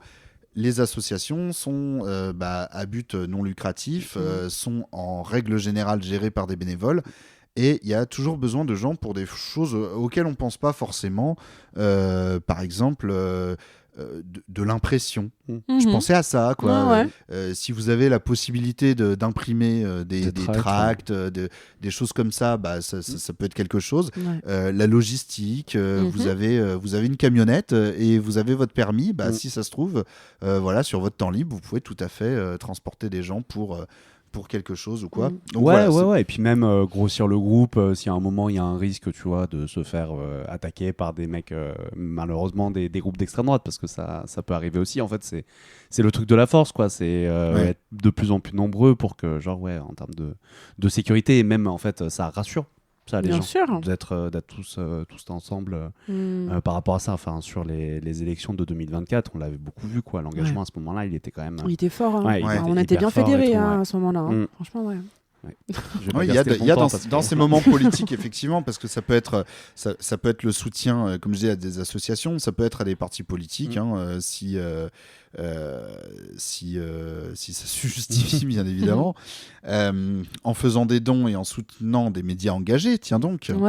Ou des créateurs engagés. Et c'est exactement ce que j'allais dire aussi, ne pas hésiter à liker, reposter, parce que c'est surtout qu'aujourd'hui on se rend bien compte qu'il y a pas une attente, mais il y a des résultats qui sont vus justement à travers les différentes créatrices de contenu engagées. Ça fait partie, personnellement, moi, ça fait partie de mes moyens d'être tenu au courant de l'actualité, tout ça, d'être au courant tout simplement. Et c'est vrai que se dire ok, je vais aller jusqu'au bout de la vidéo, même en x2, parce que ça compte aussi, ça c'est super important, d'aller au bout de la vidéo, de liker, ça contribue justement à diffuser la parole. De mettre juste un commentaire. Exactement, et ça fait partie aussi du militantisme, parce que le militantisme, on le voit très souvent dans quelque chose de très... dans l'action, alors qu'en fait pas du tout. Le simple fait de parler de quelque chose, ça fait partie du militantisme. De fou.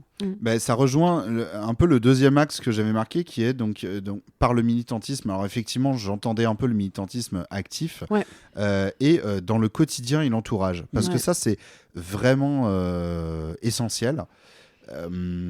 J'ai noté expliquer les choses aux gens, débattre, débunker, partager des articles dans le WhatsApp familial, profiter des mouvements sociaux pour distiller un discours dans l'entreprise auprès des collègues aussi, quand il y a des mouvements sociaux, pas forcément les grosses manifs contre les retraites, même un fait d'entreprise, en profiter là-dessus.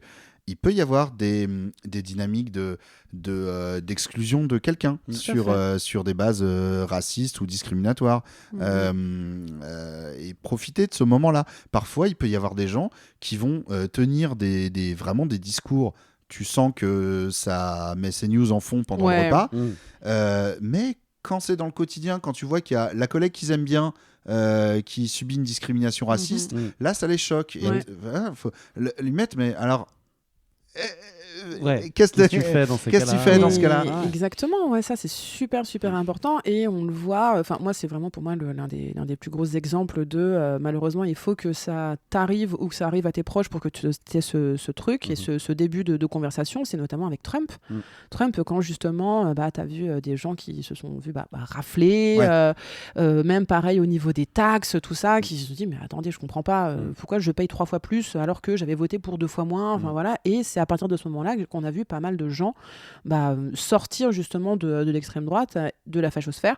Et il y a pas mal d'exemples aussi dernièrement au niveau des cercles masculinistes aussi, qui se font aussi là-dessus, où pas mal de témoignages d'hommes qui sont sortis justement de ce cercle-là parce qu'il est arrivé des trucs à leur entourage. Et ça, comme tu dis, justement, se fait... en fait, il y a justement Simone, qui est un média... féministe, qui a relayé le post d'une créatrice qui demande justement aux hommes qu'est-ce qui vous a fait sortir du masculinisme. Et tu vois les commentaires, et c'est à chaque fois de toute façon de la discussion ou du trauma. Mais c'est suffisamment de discussion de se dire en fait il est arrivé ci, je me suis rendu compte de ça, j'en ai parlé à des femmes, aux personnes qui étaient déjà bien éclairées dans cette histoire-là, et ça rejoint vachement le fait juste de parler à quelqu'un, de se raccrocher à quelque chose comme tu dis du quotidien, hop, oula, t'as vu ça, ce qui est arrivé, ça, voilà quoi, enfin c'est très très difficile ça, c'est très difficile dans le cadre familial ou dans le cadre professionnel. Alors pour parler de moi, j'ai la chance d'avoir à aucun début de moment ce problème-là dans le cadre familial. Je sais que c'est pas le cas de tout le monde. Non. Là, on était encore il y a pas si longtemps que ça dans les fêtes de fin d'année. C'est toujours un moment compliqué pour plein de gens. Moi, j'ai pas du tout ce problème-là, donc ça va. Du coup, je me focus un peu plus sur le cadre, on va dire, professionnel. Ça m'est arrivé évidemment dans ma vie d'être confronté à des discours venant de collègues. Et c'est vrai que moi, j'ai ce problème-là que j'essaye de régler, que j'aimerais bien régler, qui est je suis un peu pétrifié face aux discours haineux dans le cadre du travail. Quand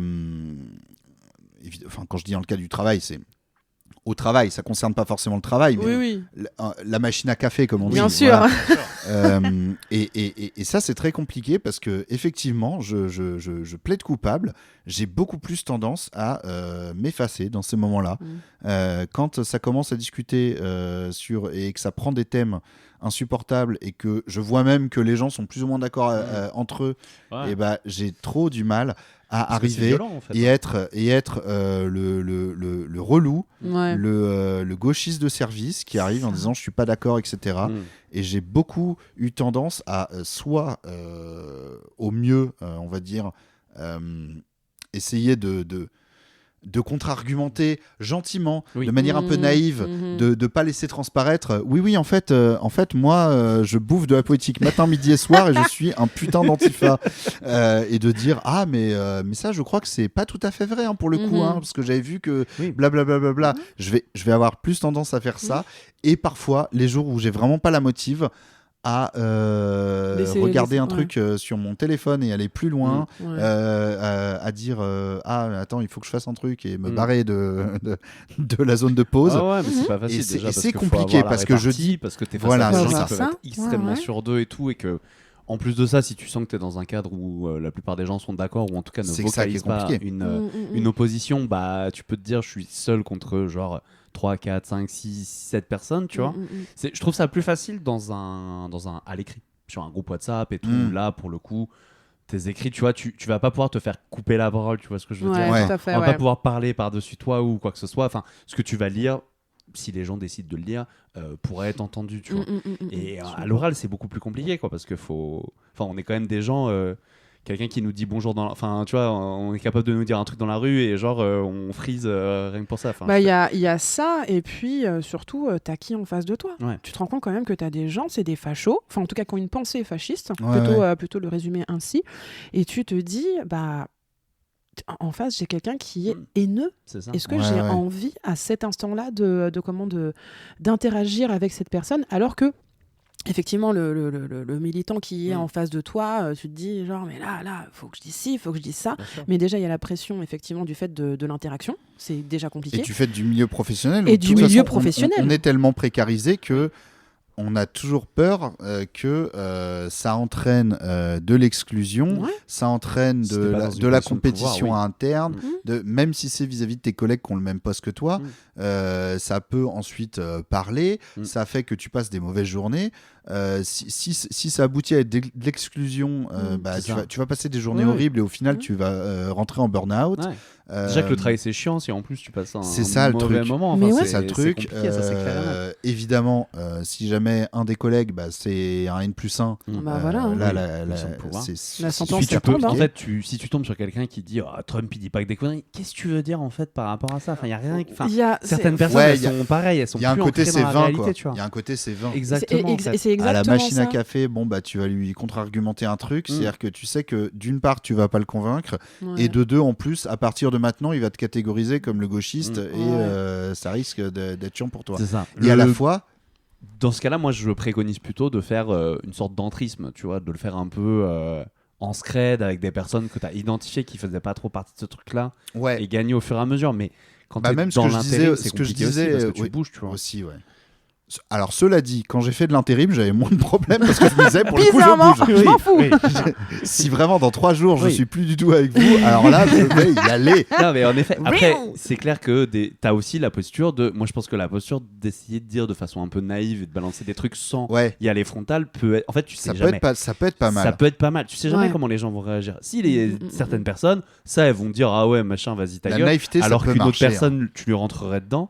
Elle se ferait peut-être plus convaincre par le rentrage dedans, mais en fait, tu le sais jamais par rapport aux gens. Oui, c'est vrai, en vrai, c'est genre tremper le doigt de pied, c'est genre, c'est pas forcément quelque chose qui va. C'est genre, et ça là Ok, d'accord, en face, c'est de la merde. Comme je disais, j'utilise un peu cette technique quand je suis confronté à ça. C'est le côté mais moi, justement, j'avais vu que, contrairement à ce qu'on croit, en fait, pas du tout ceci, cela, tu vois. Et bon. Je suis pas allé regarder les votes des personnes derrière, mais c'est une façon. J'ai essayé de faire ça il y a quelques années dans la famille du côté de ma mère sur les violences policières. À ce moment-là, j'étais beaucoup sur les violences policières aussi, donc j'étais assez calé. Et du coup, évidemment, quand on me demandait comment ça se passait le taf, je parlais de ce sur quoi j'étais, c'est-à-dire des violences policières. Et là, tout de suite, sujet où les gens sont en mode... Ah oui, mais déjà, ils savaient que j'étais de gauche, donc fatalement, ils savaient que j'avais un avis plutôt contre la police. Donc direct, ils commençaient sans même sans même savoir ce que j'allais dire. Ils commençaient. Est-ce que tu savais que si on accepte le contrôle, il ne se passe rien? Non, mais tu vois, ou aussi, oui, mais c'est vrai que dans les manifestations, les policiers, c'est pas facile et tout. Et à chaque fois, moi, je prenais, mais c'est l'avantage de travailler le truc et d'arriver outillé, c'est que j'ai une liste d'arguments longue comme le bras là où les gens ne l'en ont pas, tu vois. Et donc, je prenais, par exemple, typiquement une affaire. Il y a un mec dans le commissariat de Saint-Quentin, donc dans le Nord. Il est rentré dans le commissariat, il avait rien, il en est sorti, il avait bras cassé et 4 mois d'arrêt. Comment tu le justifies ça? Et en fait, c'est des trucs un peu où j'utilise vraiment des exemples. Je vais pas dire que je fais de la manipulation, mais en tout cas, je choisis évidemment du cherry picking, mes moments. Voilà, les et j'arrive avec tel gauche. argument en disant c'est pas normal, t'es d'accord avec moi? Et là, la personne ne peut pas dire si, bien sûr que si, c'est normal et tout. Bien sûr. Mon oncle qui a 70 ans, ça l'a pas empêché de un peu dur. Si, c'est normal. Mais le reste de la famille, globalement, était plutôt de mon côté, tu vois. Donc tu gagnes aussi un peu via des trucs empiriques. Mais faut bien connaître ces sujets, tu vois. Et moi, j'y allais évidemment pas en étant vénère. J'y allais avec la forme la plus professorale possible, évidemment. Petit sourire en coin, toujours le ton hyper neutre et tout, parce qu'en fait, je sais que ce qu'on attend de moi, c'est d'être plutôt la figure du gauchiste énervé, tu vois, alors que j'essaye de justement être complètement... Mais ça, je trouve que c'est super important ce que tu dis, parce que moi, j'allais dire, limite, ne pas hésiter à user de whataboutisme, tu vois. Oui. Genre vraiment, des fois, pour celles qui ne savent pas ce que c'est que le whataboutisme, c'est de prendre un exemple sur la même base, mais avec un trait tellement gros, mais qui rejoint complètement la pensée. C'est effectivement aussi une technique de manipulation là-dessus. Et c'est vrai que des fois, t'es là genre, mais donc t'es contre ça, mais alors ça, t'en penses quoi? Exactement la même chose, sauf que c'est avec des sujets qui sont en lien avec la personne, qui la concerne directement. Et moi, j'avais ce sujet avec avec une proche qui me dit non mais de toute façon vraiment les femmes voilées vraiment faut les libérer de ça. Et moi je lui dis mais attends, comment ça faut les libérer? Bah ouais, on les oblige et tout. Je dis tu connais des... Enfin là en plus c'était même pas du vote-baptisme pour le coup, mais bon, je dis ouais, tu connais des femmes voilées qui portent le voile? Et il me dit bah oui. T'es allée leur demander si on les obligeait? Ah oui, non mais tu sais, genre demande-leur si tu ne connais pas, tu vois, c'est genre leur avis dessus, qui es-tu en fait finalement pour te dire ouais on les oblige, tout ça. Et moi je lui ai dit, moi j'ai la chance d'avoir autour de moi des femmes qui portent le voile et je, sans même pour autant leur demander, parce que je trouve que c'est extrêmement indélicat parce que les gens font ce qu'ils veulent, tu vois, mais je sais qu'elles le portent par conviction, parfois, et absolument pas parce que leur daron ou leur grand frère les ont obligés, tu vois. Et c'est ce genre de choses où des fois faut pas hésiter à prendre le gros trait du truc et complètement. Tu vois. Mais aussi pour revenir sur ce que tu disais sur le cadre du travail, moi je le vois notamment sur les réseaux, des gens qui sont extrêmement portés à gauche, qui sont militants, qui sont en colère sur les bonnes choses, tout ça, et qui te mettent dans un tweet ou dans un blues que je reviens du dîner familial, je n'en peux plus. Mais parce que ces personnes-là aussi ont ce truc de c'est la famille, c'est très compliqué. Il y a une vraie pression que tu as au travail, mais que tu as aussi au niveau de ta famille. Tu n'en peux plus, mais tu prends sur toi pour continuer. Et pareil, moi je suis pareil. Moi d'ailleurs je me demandais quel pouvait être le débat justement arrivé au dîner de Noël, parce que je sais qu'il y a des thèmes sur lesquels on est aligné, mais comme jamais. Et je me suis dit peut-être qu'il pourrait y avoir un sujet sur l'IA. Tu vois, mais c'est tout, tu vois, mais parce que tout le reste, il y a aucun pied, tu vois, tu sais, genre qui sort, tu sais, du cadre politique dans lequel je suis. Oui, hein. Et je pense qu'effectivement, la famille, le travail, ça reste encore des endroits qui sont tellement fragiles pour certaines personnes. Et pour la plupart des gens, c'est les deux cercles principaux. Oui, exactement. Et le troisième étant les amis. Ouais. Mais les amis, c'est le seul qu'on choisit vraiment. Oui, exactement. Et encore. Oui, je mais trouve de manière globale. Il y a ce truc aussi au niveau de l'amitié où genre plus c'est vieux, plus tu te dis non, je peux pas. Genre, c'est vrai. Mon meilleur ami, c'est celui que j'ai depuis l'enfance et tout. Il te sort des dingueries, t'es en mode genre non. Alors moi je fais partie des gens, mais parce que je suis très bien entourée, mais je fais partie des gens qui font genre so long. Genre, alors vraiment, je n'ai plus le temps. Vraiment, j'ai cette chance là et c'est un truc qu'il faut aussi se préserver. Ouais. Ça, c'est se préserver quand on milite, justement, c'est quelque chose sur lequel il faut pas avoir honte de se dire que aujourd'hui, sans moi, c'est super important pour se dire que la prochaine fois, ça sera avec moi. C'est tout. Ouais. Mais c'est clair que tu peux pas aller Enfin, moi, je peux pas aller avec la même intensité, par exemple, face à un militant RN ou même, j'en sais rien, mais un kidam qui dit des dingueries. Et mon père, par exemple, qui a des textes islamophobes de temps en temps, tu vois. Et en fait, mais pourtant, après, moi, j'ai un pareil technique de un peu dire ce que tu me dis, ça me choque, ça me fait du mal et tout, et donc d'en appeler à son amour pour moi pour qu'il arrête. Mais ça n'enlève, je le convainc pas non plus. Non, mais je silencie la situation, tu vois. C'est ça. Mais bon. Ne pas hésiter à silencier les fachos. On n'hésite pas. Super. Oh, wow. Super les conseils. Alors, comment lutter contre l'extrême droite? Fermez votre gueule et laissez faire les fachos. Voilà. Mais non, silencier les fachos. Ah oui, silencier les fachos. Mais oui, non, mais cherchez pas. T'imagines? Ferme ta gueule, laissez faire. Non, je ne suis pas le PS. C'est ça. PS? Je ne suis pas le PS. Non. Du coup, oui, pardon, on est parti un peu... Ah non, mais c'est très bien, c'était là où je voulais en venir, effectivement. Bon, alors je prétends pas avoir fait un tuto lutter contre l'extrême droite, évidemment. Mais voilà, c'est des façons... Parce que c'est très compliqué. On se sent comme ça, complètement submergé quand on a les convictions qu'on a et que c'est profondément ancré et qu'on voit le monde évoluer autour de nous. On se demande comment faire. Déjà, il faut rappeler à chacun que vous n'avez pas toute la responsabilité du monde sur vos épaules. C'est clair. Et que, voilà, faut pas que vous rentriez, et je dis ça aussi à moi-même, en burn-out, en disant mais à quoi bon, tout cela est vain, ça sert à rien, le monde est foutu, tout le monde devient des rhinocéros et voilà. mais voilà, il y a c'est bien de des montrer qu'il petites y a actions. plein de choses pour militer, quoi. Ne serait-ce que, tu vois, nous, sur les élections de 2024, il y avait des gens, ils avaient imprimé nos carousels Insta. Sur les candidats et tout, pour les mettre vraiment, les coller dans la rue. Et genre, on n'avait rien demandé. Ou sur attention, c'est interdit, mais sur le panneau électoral de la personne en question. Oui, par exemple aussi. Il y en a qui ont fait ça, je ne l'approuve pas. Mais c'est vrai que, tu vois, et en fait, ça, par exemple, tu vois, c'est du militantisme. Mais repartager notre vidéo, ou juste commenter une vidéo pour améliorer le reach, enfin, tout ça aussi, c'est un acte d'engagement. Évidemment qu'ils n'ont pas... Enfin, vous pouvez ne pas les prendre au même niveau que aller descendre dans la rue toutes les semaines, évidemment, mais en fait, ça, mais parce c'est qu'on n'est quand même pas important. tous non plus au même niveau, et c'est normal qu'on ne milite pas de la même manière. Puis, il n'y a pas de brevet de militant où à la fin on donne la médaille à celui qui a le mieux milité. En fait, de toute façon, on est tous dans la merde globalement. Donc, je veux dire, à un moment, chaque petite action compte. Et nous, tu vois, là sur notre campagne, on a sorti, du coup, en s'inspirant de ça, des affiches qui parodient le RN. Notamment, on en a fait une qui parodie les tuches. Alors au départ, on voulait l'appeler les tâches. Et en fait, en ce moment, on a beaucoup de procès, donc on s'est dit, l'injure publique envers le RN, peut-être pas. Donc ça s'appelle les tartuches, pour Tartuffe. Et avec le chèque de la thune qu'on a reproché, de l'affaire des assistants parlementaires européens. Et donc ça, les gens, ils peuvent aller les coller. On s'est dit, on va faire des formats spéciaux à 3 et tout pour que les gens puissent le faire.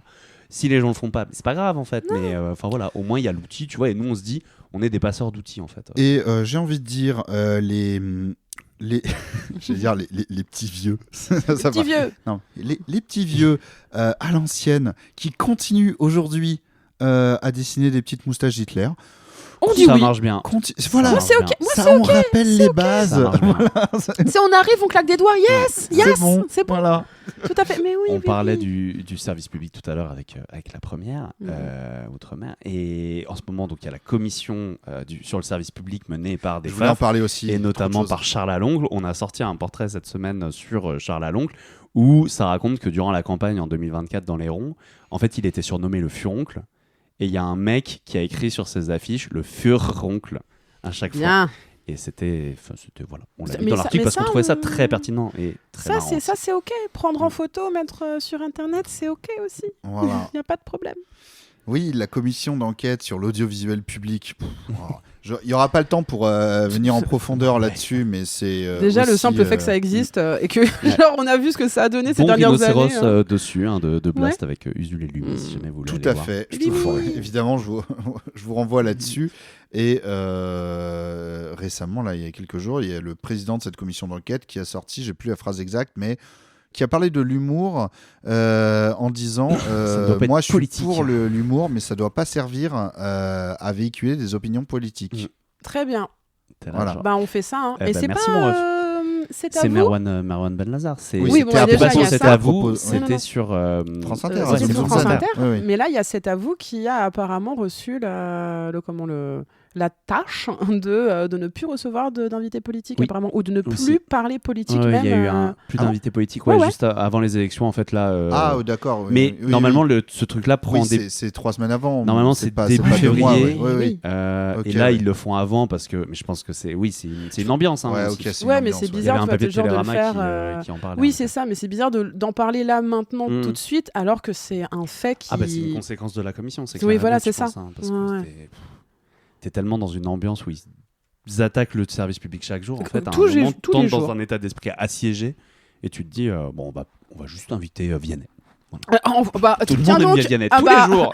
J'aime bien parce que tu osé parler de Vianney. Genre vraiment, le gars il est pas du tout politique, Vianney. Le gars, il a pas du tout fait du hijacking sur l'affaire Pellico justement. Tu vois en disant oh là là, sur la vidéo justement où on prend sur le fait son mari. C'est mon album. Tu vois, c'est genre c'est ma chanson qui passe. Genre comme ça. Enfin genre mais non. Pas du tout. Je vous propose de revenir aux États-Unis pour quelques questions, pour quelques devinettes de fin. Ah ouais. La première étant celle-ci. Depuis les années 80, il y a un très long intitulé. Je sais même pas dire intitulé. Depuis les années 80, le 3e lundi du mois de janvier est férié aux États-Unis. Est-ce que vous savez pourquoi ? C'est le Blue Monday ? C'est pas le Blue Monday, c'est pas le truc genre c'est le jour de la déprime. Oui. Jour férié aux États-Unis. Écoute, je sais comme pas. ça, vous n'avez pas travaillé, vous restez déprimé alors, chez vous. Années 80, donc la guerre froide, Mais c'est pas ça la question. C'est Reagan. C'est l'anniversaire. Non, c'est pas Reagan pour le coup, c'est juste après. Je crois que c'est plus la mi-année 80 et je crois que c'était Jimmy Carter. Non, c'est le Martin Luther King Day. Ok. Donc c'est le 3e lundi de janvier, c'est le lundi le plus proche de sa date d'anniversaire et c'est férié aux États-Unis et traditionnellement, comme certains autres jours fériés aux États-Unis, l'accès aux parcs nationaux est gratuit ce jour-là. Ouais. Donc voilà, on savait que le MLK Day, c'est le jour où on peut aller, c'est férié, on peut aller gratuitement dans les parcs nationaux. Eh bien, c'était le cas jusqu'à cette année, puisque Trump a retiré ce jour de la liste des jours de gratuité des parcs pour le remplacer par un autre jour. Et à votre avis, lequel ? La date de son anniversaire. Très bonne réponse de Maman. Putain, c'était sûr, mais le melon. Oh c'était soit ça, moi j'hésitais avec l'investiture sinon. Mais... non, c'est trop loin, c'est pas assez. Ça aurait décalé d'une semaine en fait. Effectivement, le jour de son anniversaire, le 14 juin, et il y a notamment la Californie qui a fait de la résistance à ça en mettant quand même les parcs nationaux de Californie gratuits le jour du MLK Day. Voilà, c'est une info que j'ai vue passer et qui... Mais il y a des... Genre, je comprends pas l'histoire en fait. Il y a un jour, ils peuvent pas se dire... je ne suis pas du tout pour le fait que ça soit ouvert le jour de son anniversaire, mais il fallait forcément en supprimer un pour que... Il y en a un autre ? Demande à Donald. Donald! Tremendous idea. Love the park. La représentante, donc, la députée, disons, de Palm Beach, dans la banlieue de Miami, a décidé de renommer la grosse artère qui s'appelait Southern Boulevard. À votre avis, comment ? Trump Boulevard. C'est trop facile, mes questions, hein, malheureusement. On est dans cet ordre-là. C'est tellement cliché que ça marche. Non, sérieux ? Ouais, c'est une espèce de grosse portion, presque. Alors, je sais pas si c'est officiellement une autoroute, mais ça y ressemble. Je suis allé voir sur Google Maps. Flagornerie. Donc, c'est le Southern Boulevard à Palm Beach et qui relie en fait l'aéroport de Palm Beach sur genre 5 km qui arrive directement à la résidence à Mar-a-Lago de Trump. Donc il y a un lien. Donc elle lui a donc c'est une représentante fan de Trump très clairement qui l'a renommé donc President Donald J. Trump Boulevard. Et donc il y a une plaque qui a été inaugurée il y a une semaine avec Donald Trump Donald Trump lui-même a été très fier d'inaugurer cette plaque. Entre ça et la meuf d'extrême droite vénézuélienne là, qui lui a filé sa médaille Nobel. pour le prix Nobel de la paix pour espérer qu'elle soit mise au pouvoir, tu te dis être un tapis ça c'est ça demande de l'énergie hein. Elle lui a mis sous cadre la médaille. Punaise. Ouais. Hein, voilà. Beau monde.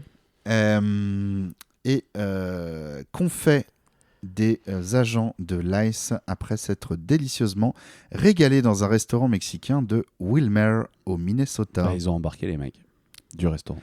Voilà. Putain. Non mais pense à la pire réponse possible. C'était des questions one shot. Voilà, donc après avoir essuyer leur coin de bouche ou pas, je ne sais pas, avec leurs serviettes et j'allais dire débarrasser leur plateau. Aux États-Unis, on ne débarrasse pas le plateau, je suis trop européen. Bien sûr qu'on ne débarrasse pas le plateau dans un restaurant. Mais voilà, ils ont arrêté le personnel du restaurant. Super. Voilà. Super. J'ai pas de conclusion, en fait. Il y a bonne nouvelle, j'en sais rien, mais il y a un mec qui au 13 janvier, quand Trump était en train de visiter une usine Ford, parce que à Philadelphie, parce qu'il y a à ce moment-là le salon de l'auto, vu que Philadelphie, grosse Ford, truc de bagnole, vroom vroom, j'adore. Il y a un salarié qui à un moment lui a lancé un truc sur les fichiers Epstein. Et Trump a complètement pété un câble en l'insultant, en lui disant fuck you, en lui faisant un doigt. Et ce salarié derrière, évidemment, a entamé une procédure de licenciement de Ford.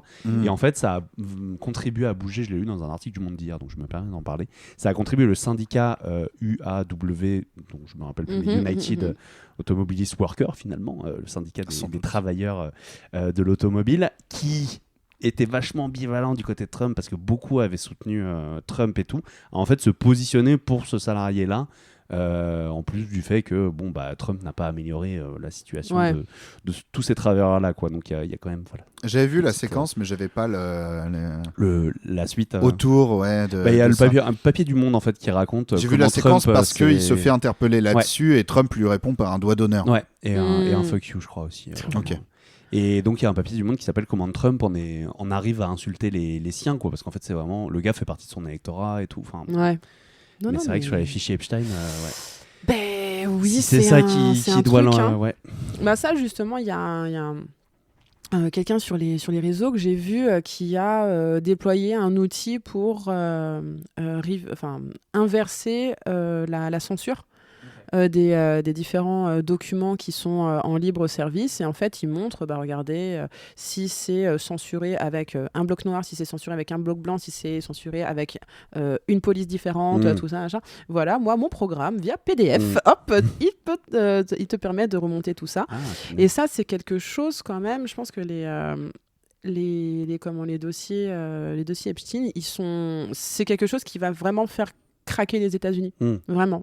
Alors, ICE, évidemment, c'est un sujet qui est fort, qui est phare. Mais je pense que le lien, et je le vois notamment sur pas mal d'interventions de politiques qui sont en mode genre, ouais, on sait pas trop et tout. Et il y a les journalistes en face qui pètent un câble en disant, mais vous vous rendez compte de quoi on parle en fait? Essayez pas de minimiser le truc en mode genre, yeah, machin. On se parle de pédocriminalité, de sex trafficking, tout ça. Enfin, genre personne ne peut être décemment pour ça, tu vois, là où sur l'ICE, la police, ou le relativiser, des gens qui vont dire je soutiens les FDO, tu vois, comme on a en France. Mais en fait, la pédocriminalité, personne peut arriver et dire. Justement, en fait, j'ai vu une vidéo parce que ça, pareil, je savais pas du tout, mais en fait, arrivé le moment du vote pour révéler ou non les dossiers Epstein, en fait, il y a un seul gars qui a voté non. Et en fait. La vidéo, c'est lui qui sort de son vote et qui dit genre en mode no, et qui arrive avec ses collègues et il est en mode genre ouais, trop bien, j'ai voté non et tout, vous aussi. Et en fait, ils disent genre non, nous on a voté oui pour révéler le truc et tout, mais tu te rends pas compte et tout, on peut pas. Et genre, ça fait vraiment le gars qui était pas dans le groupe WhatsApp. Mais c'est genre quand ça a été. Le truc. Et c'est le seul qui a voté non. Et en fait, toute la lumière a été sur lui. Et il s'est dit genre, mais putain, mais what the fuck? Parce que ça, c'est un vrai sujet qui est en train de. Parce que c'est en plus l'exemple qu'on donne le plus souvent par rapport à ce qui se passe en prison. Les personnes les plus maltraitées sont les gens qui ont fait des trucs à des gamins. Et les violeurs, bien tout sûr, ça. Voilà. Et en fait, c'est ce qui se passe, parce que même aux États-Unis, ils disent on s'en fout, même si qu'importe qui est dedans, il faut les enlever. Et il y a très certainement aussi des stars hollywoodiennes, tout ça, sûr. Qui y sont. Et Noam Chomsky, on ne sait pas s'il est dedans, mais pris en photo en tout cas avec Epstein, ça a beaucoup, beaucoup interrogé sur ses soutiens et tout. Alors que c'est un ponte de l'extrême gauche américaine. Et Boba. Vous vous souvenez de Boba ou pas? C'est qui Boba? C'est dans les dossiers où tu as un échange entre Epstein et un conseiller de Poutine. Ouais, voilà, comme quoi Donald aurait pépon Bill Clinton. Mais il y a aussi une autre hypothèse, c'est que apparemment personne n'appelait Bill Clinton Boba. Par contre, c'était le nom d'un cheval d'une de ses conseillères, tout ça. Là, on rentre dans les aspects qui m'intéressent moins, je vais pas te mentir, de ce dossier. Mais non, mais en tout cas, c'est... Mais qui font parler les gens. Qui font parler les gens, et en fait, les gens, ils ont quand même ce truc de se dire, c'est pas normal, en fait. C'est un scandale tel, en plus avec des choses qui sont tellement précieuses justement pour les Américains, à savoir les enfants. Bon, après, les mass shootings, tout ça, apparemment, ça passe au-dessus. Oui. Mais c'est un truc... Tu voudrais dire que ce pays a des contradictions? Un peu. C'est d'abord les guns et après les enfants. C'est ça.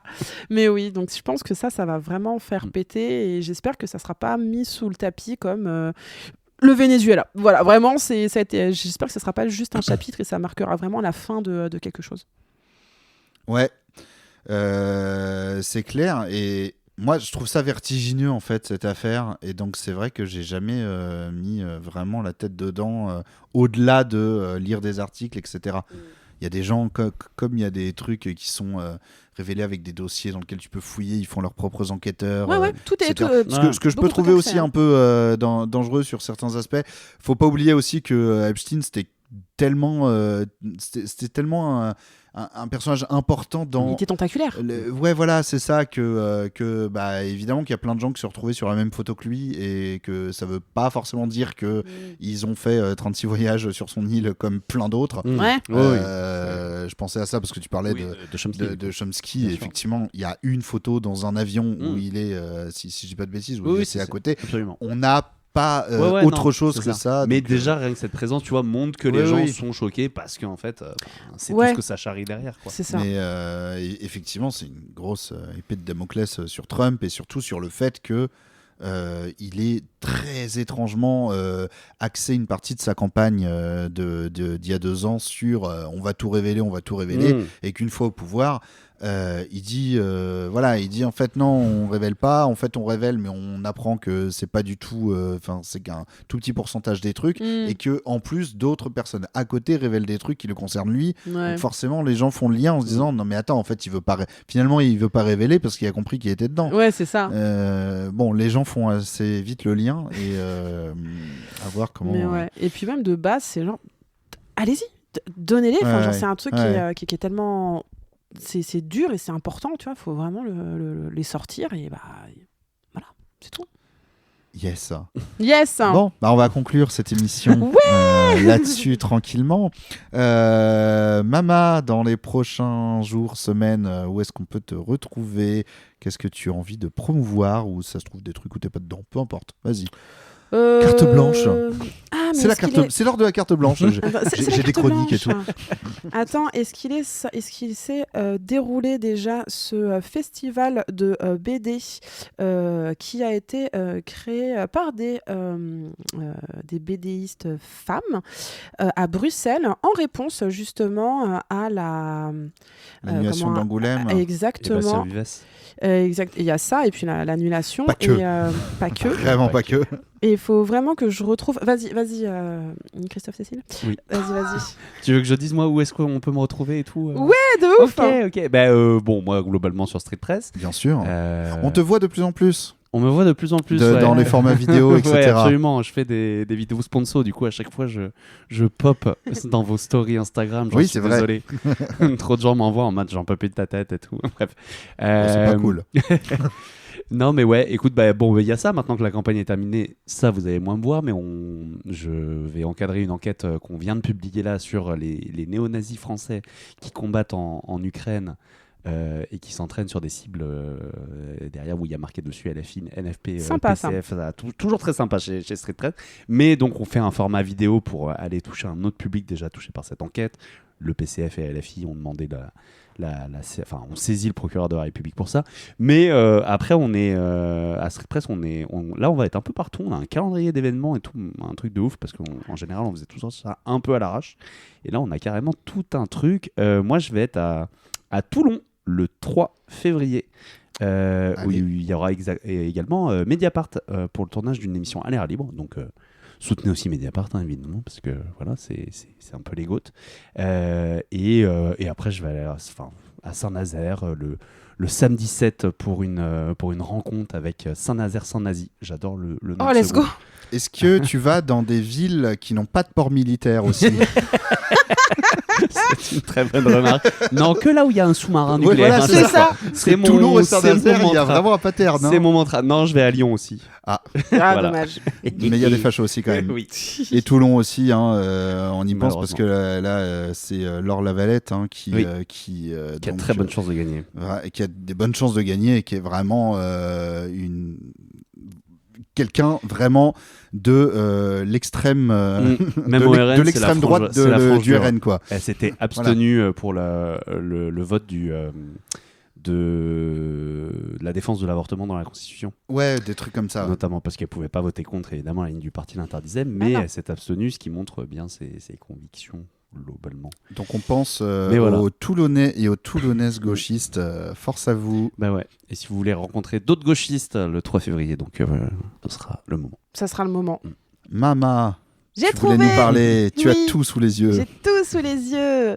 En fait, en réaction à l'annulation du festival d'Angoulême, il y a les autrices, justement, qui devaient participer, qui ont décidé de créer leur propre festival et qui s'appelle les Fêtes interconnectées de la BD, qui va se tenir entre la Belgique et la France sur les mêmes dates que le festival d'Angoulême, donc entre le 28 janvier et le 1er février. Et c'est à l'occasion de ce qu'elles appellent le Girl Code. Donc en réponse au boycott, parce que de dire en fait, nous aussi, faut pas oublier que sans nous, la BD n'existerait pas. Et c'est tout à fait normal aussi qu'on soit mis en avant de cette manière-là. Donc ça se veut être un festival éthique, solidaire, avec vraiment une ligne édito qui met la part belle à la diversité. Et je connais quelques copines qui y seront, voilà, donc Exaeva, BD Thérapie, voilà, donc c'est quelque chose dans lequel je voulais justement donner de la force au maximum. Et voilà, parce qu'on parlait de donner de la force dès que c'est des sujets qui sont importants. Et je trouve que l'univers de la BD fait aussi partie des nombreux cercles d'art qui sont vérolés par des cas de violence systémiques qui sont toujours perpétrés, et notamment envers les femmes, et que quand elles prennent la parole, elles sont mises de côté. Donc là, voilà, moi je trouve que c'est une très très belle initiative qui s'est faite en plus en un temps record. Donc allez les meufs, les fêtes interconnectées du 28 janvier. Tu sais que c'était entre la Belgique et la France, c'est-à-dire qu'il y a il y a un événement physique à Bruxelles, il y en a aussi en physique en France. À Mont. C'est en Belgique. Oui, mais écoute, Bruxelles et Mont sont de la partie... Ah mais oui, parce qu'aussi je suis sur un... Attendez. Oui, exactement. Alors, je vais vous lire les villes: Bordeaux, Lyon, Toulouse, Mont, Nantes, Bruxelles, Marseille, Barcelone, Angoulême, Strasbourg, Montpellier, ainsi que Paris et Tournon-sur-Rhône. Tiens donc. Voilà, donc c'est du 28 janvier au 1er février. Allez donner de la force à vos autrices. Je mettrai ce lien dans la description pour aller voir, bien sûr. Et je vous remercie d'être venu pour cet épisode du millième tour. C'était très chouette, malgré la lourdeur de cette actualité. J'espère qu'on l'a bien présenté. Allez, au revoir tout le monde. Bisous.